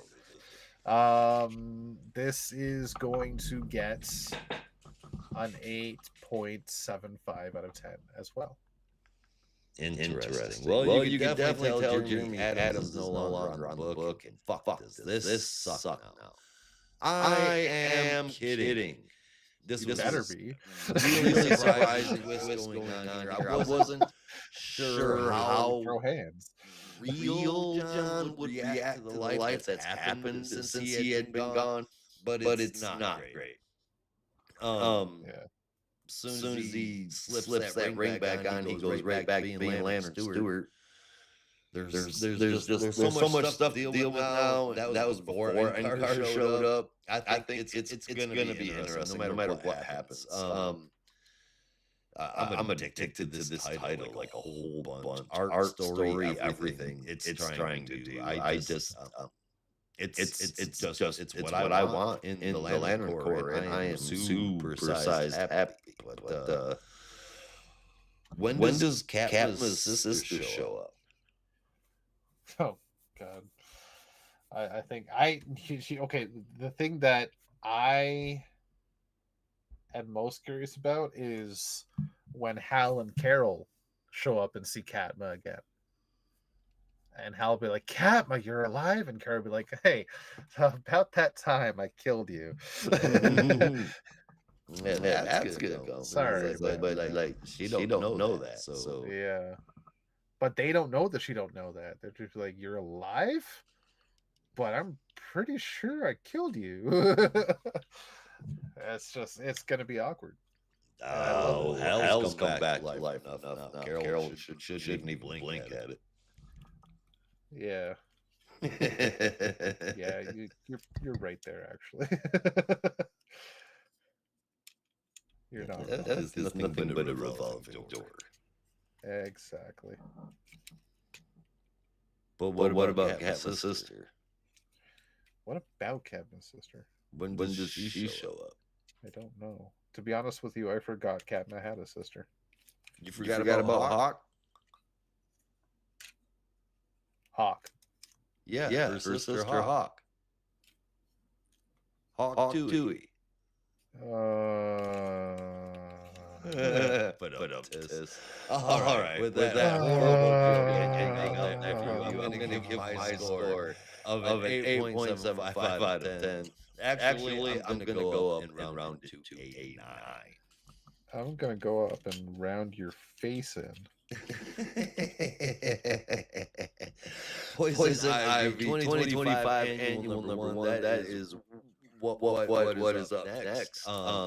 Written by G. Willow Wilson with art drawn by Mark Buckingham and colors from Lee Lowridge with lettering from Tom Napolitano and a cover from Jessica Fong. Poison Ivy seeks out the tree of knowledge, which moves, coincidentally, makes it a little harder to find. And when she finds it, then the tree named Trulu offers her fruit seed the truth to her question, which is why isn't the green fighting to save the earth? Why does this feel like? Why does it feel like he's the only one fighting to save the earth? That's what I meant. Then we're shown the story of a sorceress of the green and gray. It's mentioned once. It's the Lady of the Lake. She meets a young king who's building a kingdom. He convinces her that the kingdom is a good thing, and he wants to protect the balance between the people and the forest. The tree of knowledge, once sentimental no longer, offered her sap to make him a wedding present, which she started making into a sword, though she had to keep trying to remake it because it wasn't quite right. A magician from the Queen's Court convinces the king to break his promise to the sorceress. So she speaks to the queen, who promises to do everything she can to sway the king back to his promise. And then the sorceress offers her that sword she was making for the king, realizing she's the driving force that will keep going. Years later, after the king dies, and the kingdom has started infiltrating the forest again, the queen shows up and says that it's her fault. She's the one that's come down to cut him down. And that the king actually always respected the promise until he died, but she needed wood to cook and to build. And that's just where she drew that line. Then we go back to Ivy with Trulu. And the lesson is clear. Ivy feels like she's alone in fighting for the survival of the earth because she is alone in fighting for the survival of the earth.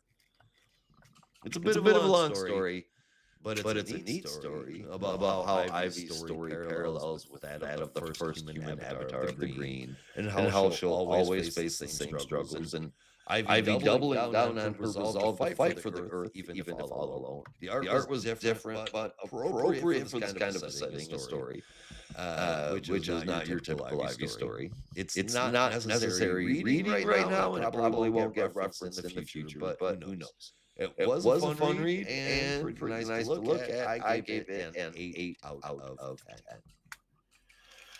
I pretty much agree again with everything you said. I just got sucked right into this one. It was a very medieval tale. It was an enjoyable read. Very, very interesting settings. I was curious going into it what it was going to be about, because I didn't really know what direction it was going to go in. And when it just went straight back to like the old medieval age tale, I just immersed almost instantly. The only thing that kind of threw me off was they kept calling this sorceress the Lady of the Lake, and I'm like, as you might remember, and we'll talk about in our next book, Aquaman, we know the Lady of the Lake. It's not her. It's totally already claimed. Yeah. And every time they called her the Lady of the Lake and not actually saying where this forest was, what the kingdom is, or the name of the king, I keep thinking, is that Arthur? Right. What's going on here? And that's the only thing that was kind of bugging me, is just like, I get what they were going for. It's all ambiguous in setting, but that ambiguity in the setting kind of bugged me. But the rest of the story, fantastic. It's very, very immersive, very enjoyable. 8.25 out of 10. Fantastico. And potentially tying into the ongoing Poison Ivy story. Probably won't be referenced. This sword could get referenced later on. For sure. It could. It could. Definitely. Good stuff as always with Poison Ivy. Now, shall we move from the avatar of the green to the avatar of the blue? And before we go on, I just want to say how much I absolutely love that they are calling it the avatar of blue and Justice League Blue, both of which I said the very first time I saw this team come together. If you remember, Rob, do you remember? I said I think when he got his power, I said he's the avatar of the blue. And as soon as this team got put together, I called him Justice League. Tell me you remember. I think Jeremy Adams listens to you, Josh. Jeremy Adams listens to me. Excellent. That's awesome. Anyway, right. Okay. Written by Jeremy Adams. And the rest? Aquaman number 11. Yes, this is Fire and Water, written by Jeremy Adams with art from Nimit Malavia, colors from Rex Locus, and letters from Dave Sharp, with the main cover from Gleb Meldikov. Now, here's I have to read that as Malavia. Malavia. It could be Malavia. I don't know. I have no idea. For some reason, Malavia, it makes me pronounce that Malavia. Malavia. Like Rocky Maivia. Yeah. I honestly, now that you say that, I think you might be right. Who knows? I bet you knows? They do. Well, yeah. But anyway, this kicks off with Mara. Actually, it's pronounced Malavia. Well, sorry. All right, so this is a DCKO tie-in, and they go straight into previously in DCKO and describing all this stuff. And then first page says Earth before the KO tournament begins. So it's very loosely a DCKO tie-in. If anything, it's a at this point prequel to DCKO kind of story. Because what this story encompasses, Aquaman and the Justice League Blue are hightailing it through the ocean, because Arthur, now as the avatar of the blue, can sense the ocean all over the place and sense all the things going wrong and knows that shit's going haywire all over the place. They end up specifically in the Northern Pacific Ocean. I said that really weirdly. Where the Terrific Cruises is hosting a cruise. And this cruise is being attacked by parademons. There's your DCKO tie-in. Justice League Blue gets onto the ship and starts making quick work of the parademons until they fly off as fast as they can. Arthur hightails it, heading towards wherever they're going, and they go deep down into the trenches of the Pacific, way down past lava flows, until they get to a very, very deep underground area where Arthur mentions the Deep Six, and I don't know who they are, but apparently they were abominations created by Darkseid, as Arthur says. People who make and people who make and stoke the furnaces of apocalypse. Okay, well, yes, that is what they're doing as well. They are doing that on Earth, as Arthur realizes that that's what they're doing, trying to make Apocalypse. Of course, we already know all this as we've read DCKO and whatnot, Justice League Unlimited and Superman and whatnot. So it's just one instance of Arthur discovering that for himself. They, again, Justice League Blue, go after the parademons and the Deep Six, beat the shit out of them. Arthur uses his avatar abilities and his aquakinesis and just ravages the entire fucking army, pretty much killing them, quite possibly anyway. Next issue does promise an actual DCKO fight. Aquaman will fight a longtime ally for a chance to save the universe in DCKO, but that's not all for this issue, because Mira was freed from the kind of frozen in time Atlantis thanks to Garth opening a portal that brought her to Zebul, and she finds a very ruined Zebul There's nobody around. It seems to be deserted. Everything is in shambles, except for one person who sits on the throne, and that is Nereus, her one-time betrothed from Zebel. That's all there is. So who knows what'll happen next?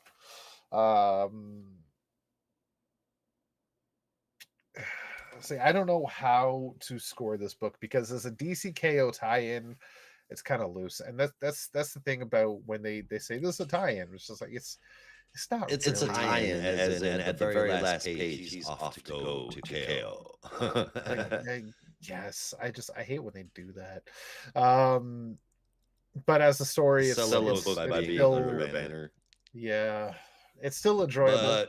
But it does set up Aquaman's story for immediately after KO. It does, yeah. That it very much does. I still really enjoy it. I'm loving this run still, and Arthur being the Avatar of the Blue, fucking finally they're calling it that. Hell yeah. That I'm all for it. I'm excited for it. I can't wait for more of it. Let's get that ball rolling, please. Stuff with Mira seems interesting. I did not expect Nereus when I heard a voice talking to her. Right. Before the page reveal, I'll be honest, I thought it was Ocean Master. Yeah, he was also tied to Zebel for a period of time. Yeah. I figured that with it decimated, my first thought was Manta. Oh yeah, that would have been cool too. Nereus, pleasant surprise. I'm not against it. Yeah, very pleasant surprise. Yeah, really, really cool to see. I'm very curious to see what's going to happen with Mira going forward. Some jealousy bullshit going on. That's for sure. Yeah, of course. I'm gonna give it an 8.5 out of 10. Fucking A. Oh God! Again, I'm so happy that Arthur calls them the Justice League Blue, and that he's the Avatar of Blue. I knew that was coming. Yes. Critique when you have Captain Box dialogue box with background. It's very with a background. It's very imperative that you get the ruler guidelines gone before you put it to print, because it can make it hard to read. I'm an old man. Just saying, for the majority of people, it's probably not a problem, but it was a bitch for me to make it up sometimes. Not that big a deal. It happened in a couple of spots. That's all.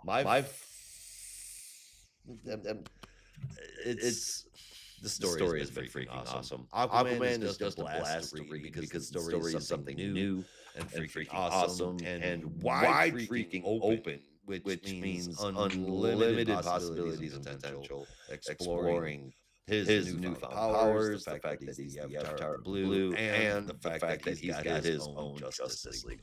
It's completely redefining Aquaman without redefining the character. And it's doing it without going, hey, check out this costume I made for it. Ain't that cool?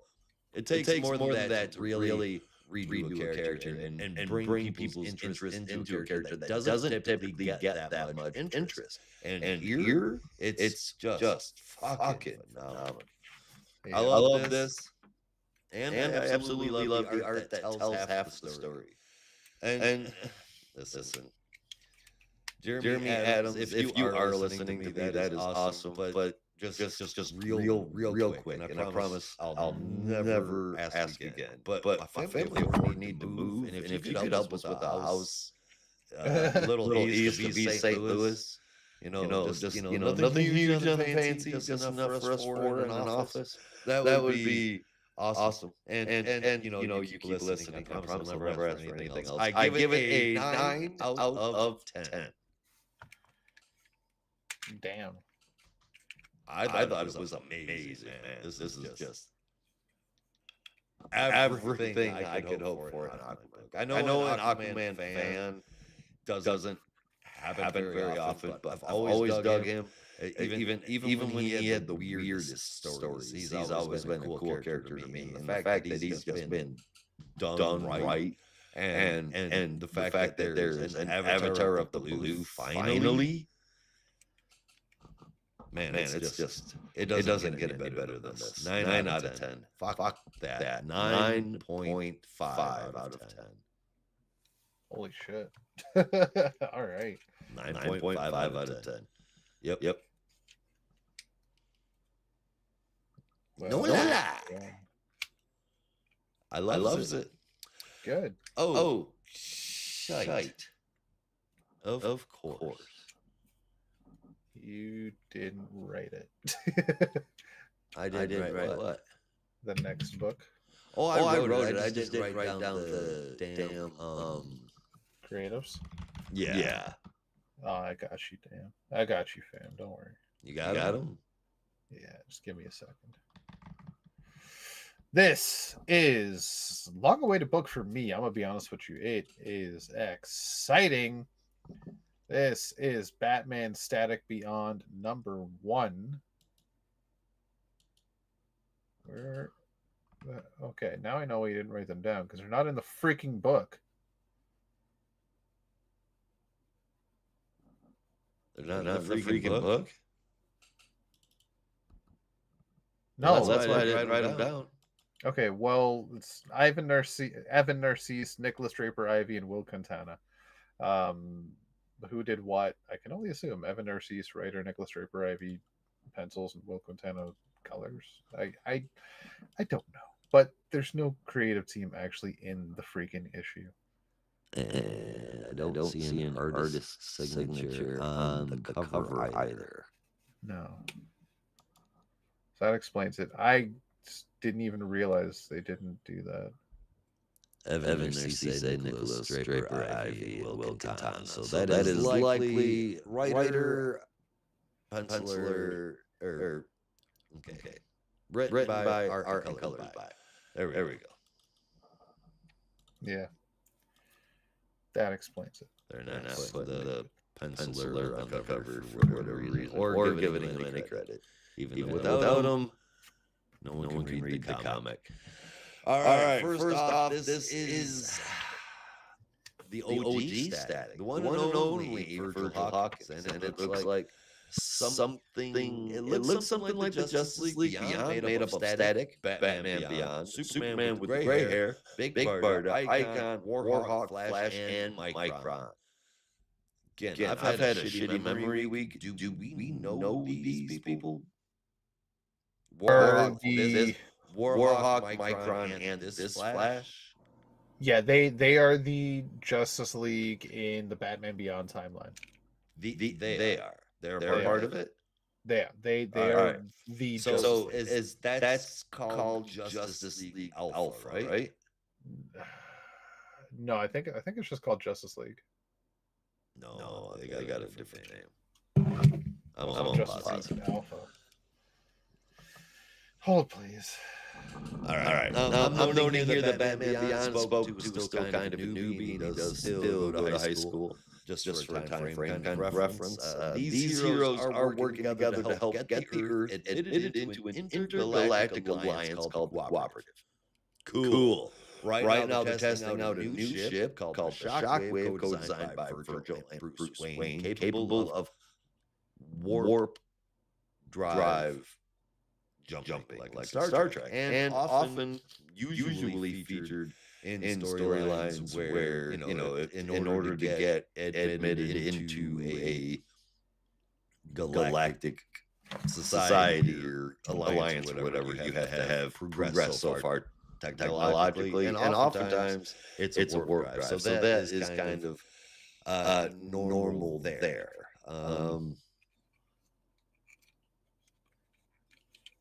It happens to be like the deciding factor in the admission of Earth. So they build it, the warp jump, it works right into a battle with the Cocoons, though, who static disables pretty easily. Pushing his powers pretty hard, but easily disables most of them by taking most of their power away, absorbing it, and then slamming it back out at them. We get character stories for Virgil, who just wants to help make Dakota City as great as it can be. Terry McGinnis, who is damn good despite being new to the gig and deserves it. and Melvin Kim, a kid from school that Terry and Max met at a protest and planned to meet up after at a function. He's not got it easy. And at the function, the Jokers decide to show up. In the mayhem, Melvin finds himself unconscious, and in the direct line of fire of a rocket launcher, which hits its mark and blows him and a bunch of building into the water, right in front of Batman. That's the book, and this is good. I like the introduction. Makes me think that story has potential. I'm curious where it goes. Issue 2 could sell the story outright. It's enjoyable. All the elements are groovy. I could get into this. And then there's the appearance of the art. It's not my favorite style, but it did start to grow on me a bit. The different ways it drew motion and it did light throughout. That is until I saw a certain panel in the issue. Now, I don't know. Something like this makes me wonder, if I may. Something like this art can be just pasted together on a computer with you get on Affinity by Canva or Photoshop a little bit more work. This is easily achieved. That's not a problem. Digital art is still art. However, then there's this. Oh, the lines coming off the sign. No, homie. Oh, wait a minute. One arm, two arms, three arms. 3 arms. Yeah, what the fuck?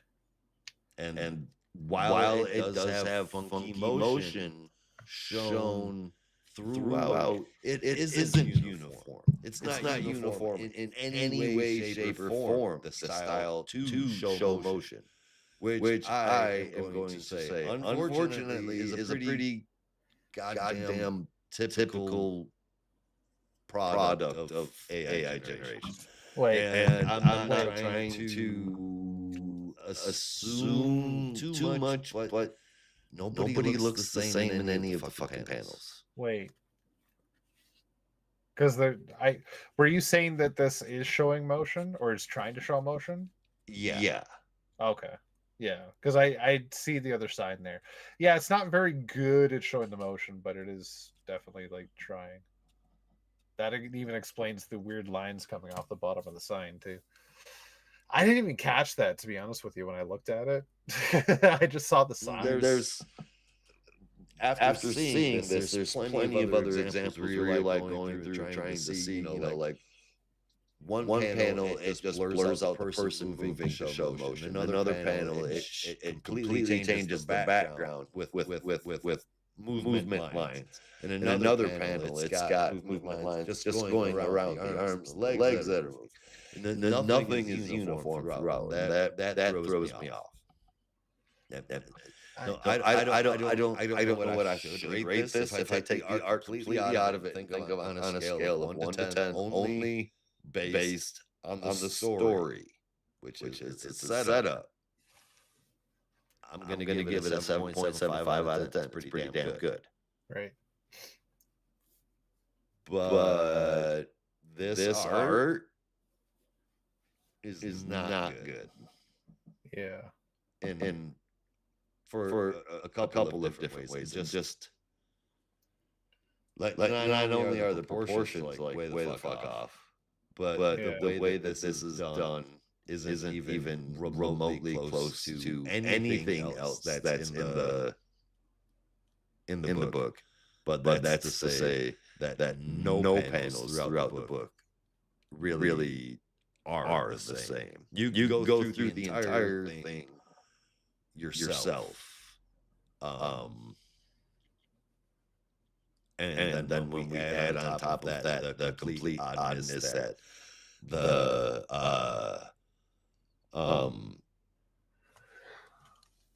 credits page is completely absent completely from the issue altogether, and there's no letter credited whatsoever. And there's no signature on the cover. It's very fucked up. And I hate that this thought even crosses into my mind. So I am gonna rate it just on the story alone on a scale of 1 to 10, and I'm gonna give it a 7.75.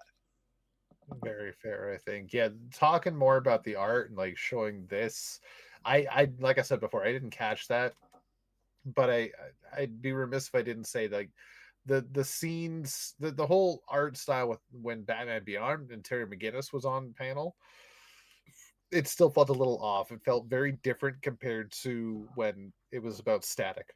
And the stuff with Static, especially the intro stuff, when they were in space fighting the Coons and with all the lightning and whatnot, looked fantastic to open the story.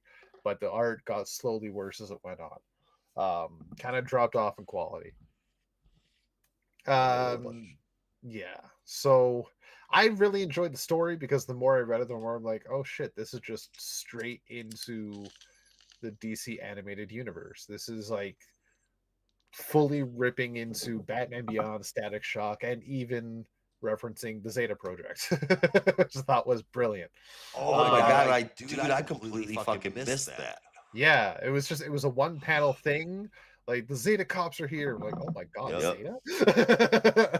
All right, this is definitely early 2000s DC animated universe in the future. Okay, 100%. Got it. Yep, early 2000s. Terry is still in high school.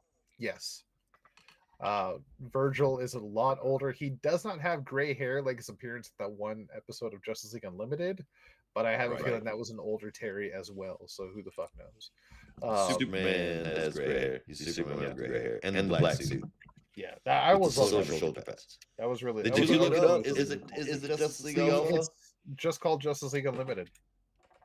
Batman the Beyond Universe is Justice League Unlimited. Yeah, it was called Justice League Unlimited before there was a show called Justice League Unlimited. I think they took it from Batman Beyond. Justice Legion Alpha might be what you're thinking of. That's DC 1 million. That's okay. All right. Yep. Okay. Let's see it. By God. Yeah. Quote like colloquially known as JLU, which unofficially known as Justice League Unlimited, but could also be known as Justice League Universal, Justice League United, Justice League United. Like it could be any U word. I like the term Justice League Universal because it it has a lot of like universal based heroes, like heroes from other planets instead of like Big Barda from Apocalypse, Warhawk, son of John Stewart and Kendra Saunders. No, Shayera Hall was Hawkgirl in that. Cairo, the Green Lantern, Tibetan Monk, also a Green Lantern. Like there are a lot of universal heroes, a lot of space heroes. So it's I like the term Justice League Universal. But that's just me. And then they had Icon, which was even cooler. And they even referenced like, yeah, I've known him since he was a boy, Virgil Hawkins. I've known him as an adolescent. Oh shit, they're going way back. All right, I like this. Yeah, the story really, really freaking good. The art left a lot more to be desired. But as a kid that grew up with the DC animated universe and was like in the prime age group for Static Shock and Batman Beyond, I was loving the story, loving the hell out of it. I saw Max like, oh my god, they got Max in this now, yay! Max is back finally. She seems to have been forgotten in every other Batman Beyond appearance. So apart from that, yeah, I think my score will be pretty much the same, but I'm just gonna give it a 7.5 maybe, because I am gonna judge the art a little bit too. You're muted. Maybe it deserves it. Yeah. I don't know. I'll be the first to admit, like if I'm wrong, and I hope I am. I'm very sorry for such an insinuation. But there's just like the irregularities. Everything. I don't think it's AI art. I think it's just really poorly done, if not rushed, is what the vibe I'm getting. Because even AI art, when it looks ridiculous, has some crisp lines. And that same panel you showed, unless you tell it not to. And it yeah, but why would you do that? Well, okay, you this shitty AI art looking specific and say, draw me a comic panel of this, with him in motion and that happening and blah blah blah blah blah. you're going to get a different kind of fucking motion every time. Even a well-trained one, it's going to display it differently every time. That's just dumb. That's I really hope that's not what the makes case. me wonder about this. That's the only thing that makes me wonder about this is the fact that the motion is displayed differently every single panel. Let me get the full credits here.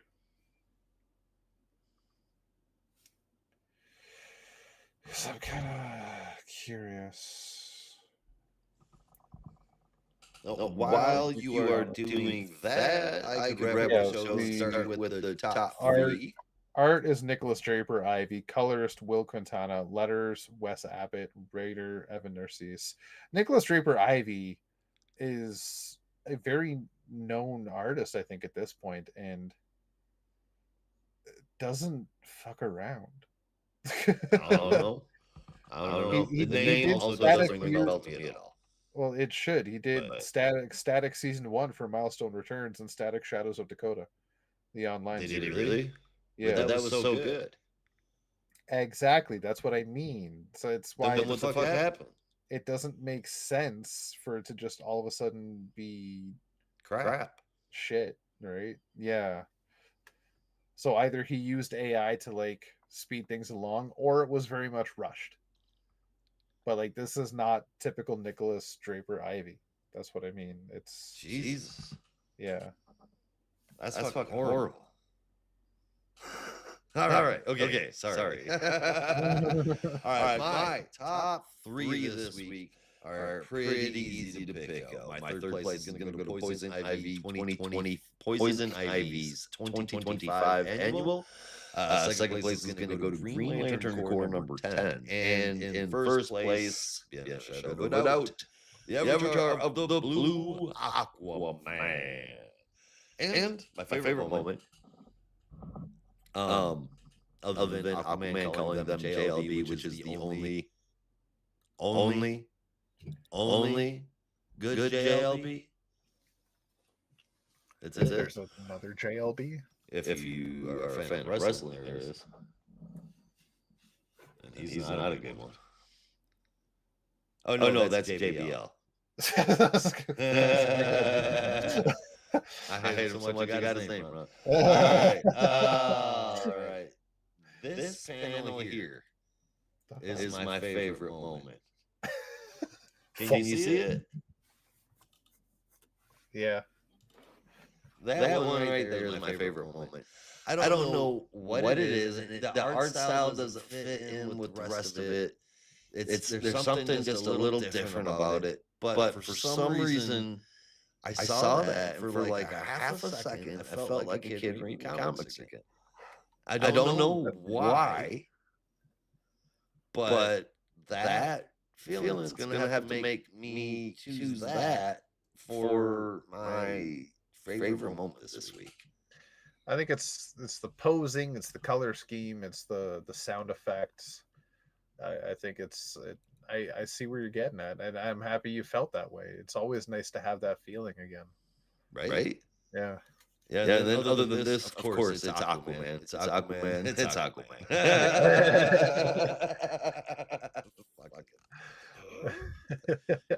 I love it, dude. Yeah. I can't recommend it enough. What about you, Rob? What about you? All right, my top three. Ooh, get excited. Oh, sorry, hang on. Ooh, Shaza.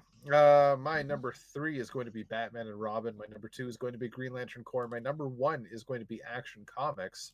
But my favorite moment is going to come from Green Lantern Corps. The problem is, I can't pick just one.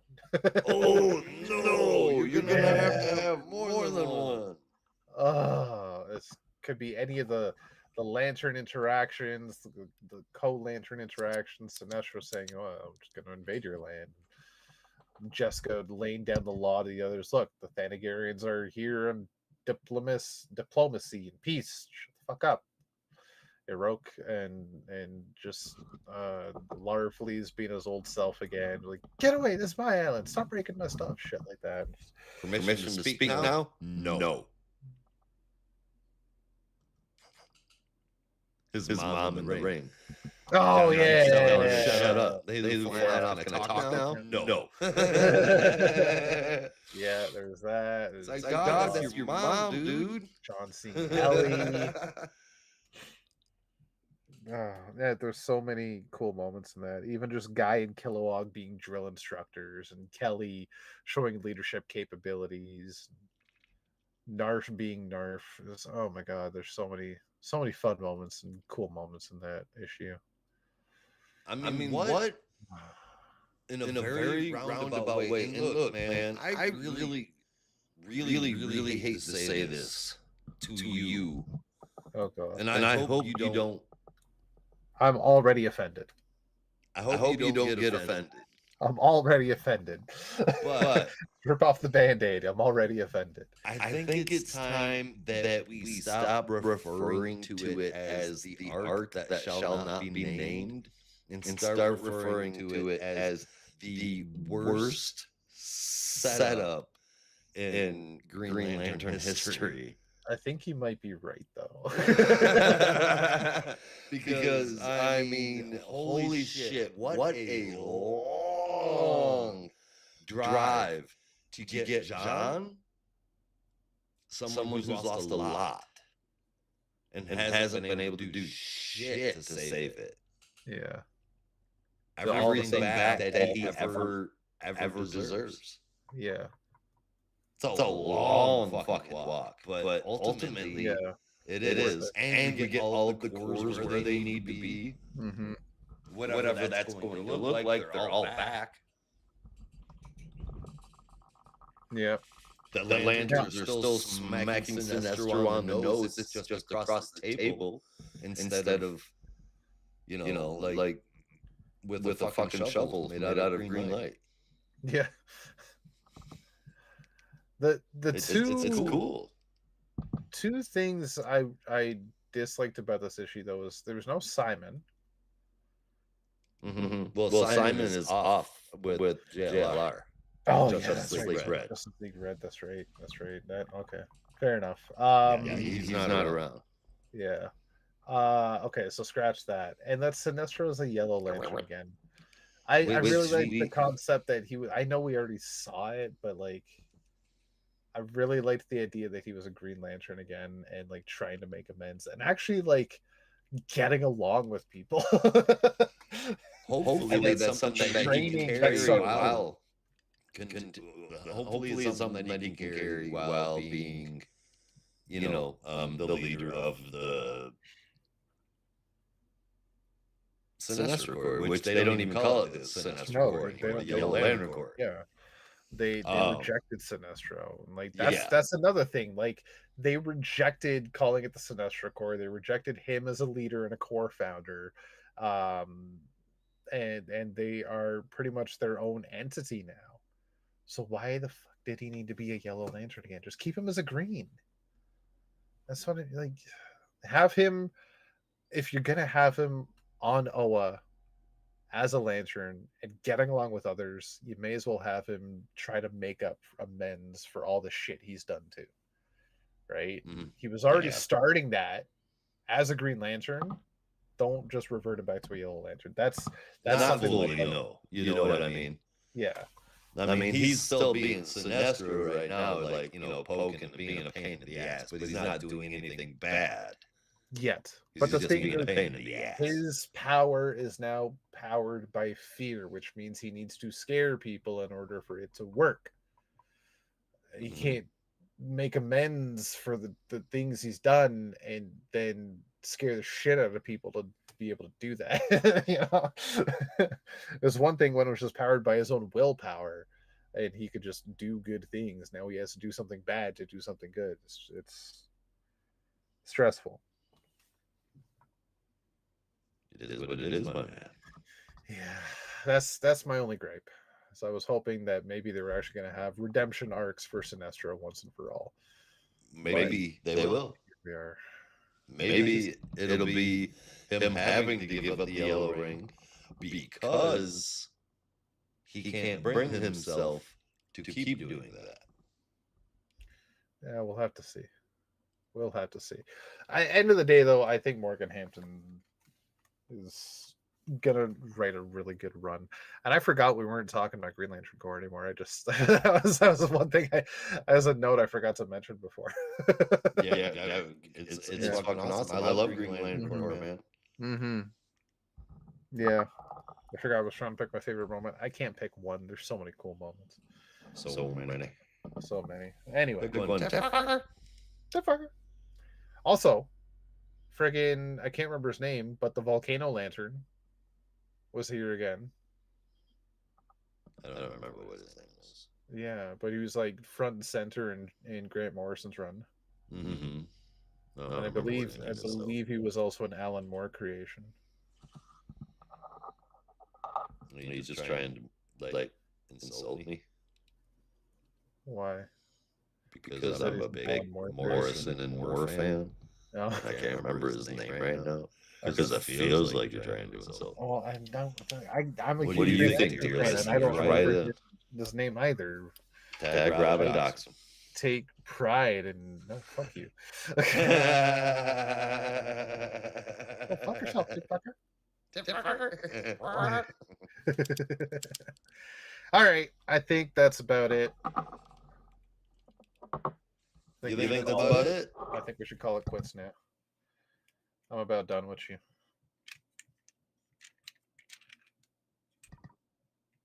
Wait, so do you have an official favorite moment? No, it's just a lot in Green Lantern. pretty much, just like pages, like 1 through 26. Yeah, pretty much. Yeah, Green Lantern Corps number 10. Yeah, that was my favorite moment. Heard. Page 1 to the end.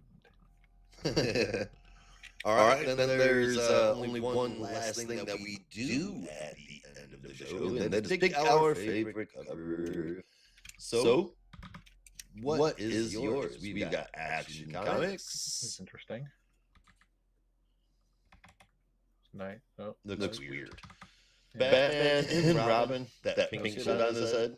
Like until you see it on close too, it's like brains. It's a brains. That's why it sucks, and that's one of my favorites. Batman and Robin, interesting colored pencils work. Poison Ivy, more colored pencils work, man. That is really good.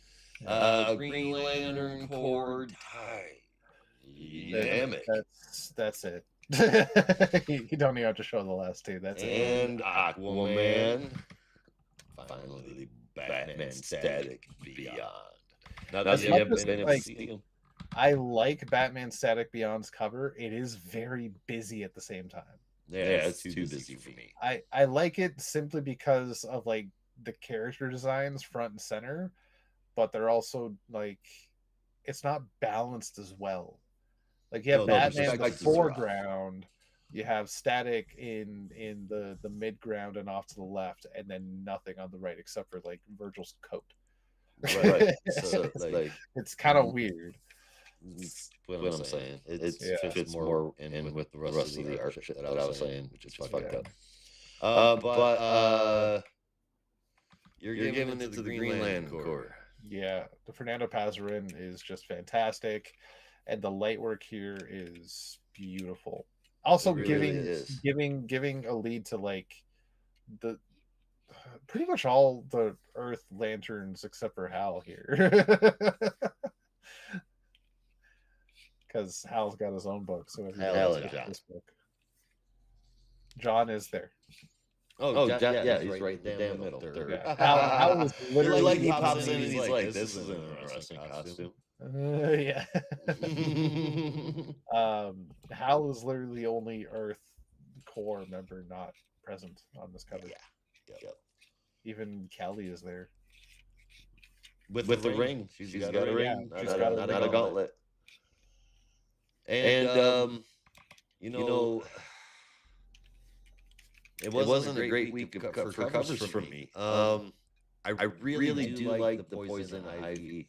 It's beautiful. It is such a beautiful picture, but it It doesn't touch the Green Lantern Corps cover. Yeah. It doesn't touch it at all. And I wish I could say the Aquaman cover, but what the fuck? The Spectre of Darkseid isn't even in the goddamn book. So disqualified. Green Lantern Corps is it. That is the one that I'm going to be choosing. Not that best one. I don't want to keep calling it AI, but fuck me, dude. It looks so. Anyway, that is it, and that's the show. Thank you everybody for watching. We will be back next week with all of DC's weekly releases. Same Geek channel. We're getting out of here, so you'll have to as well. Be careful out there, and remember, in the Geek Matrix, everybody has a home. In the Geek Matrix, you are not alone. Peace.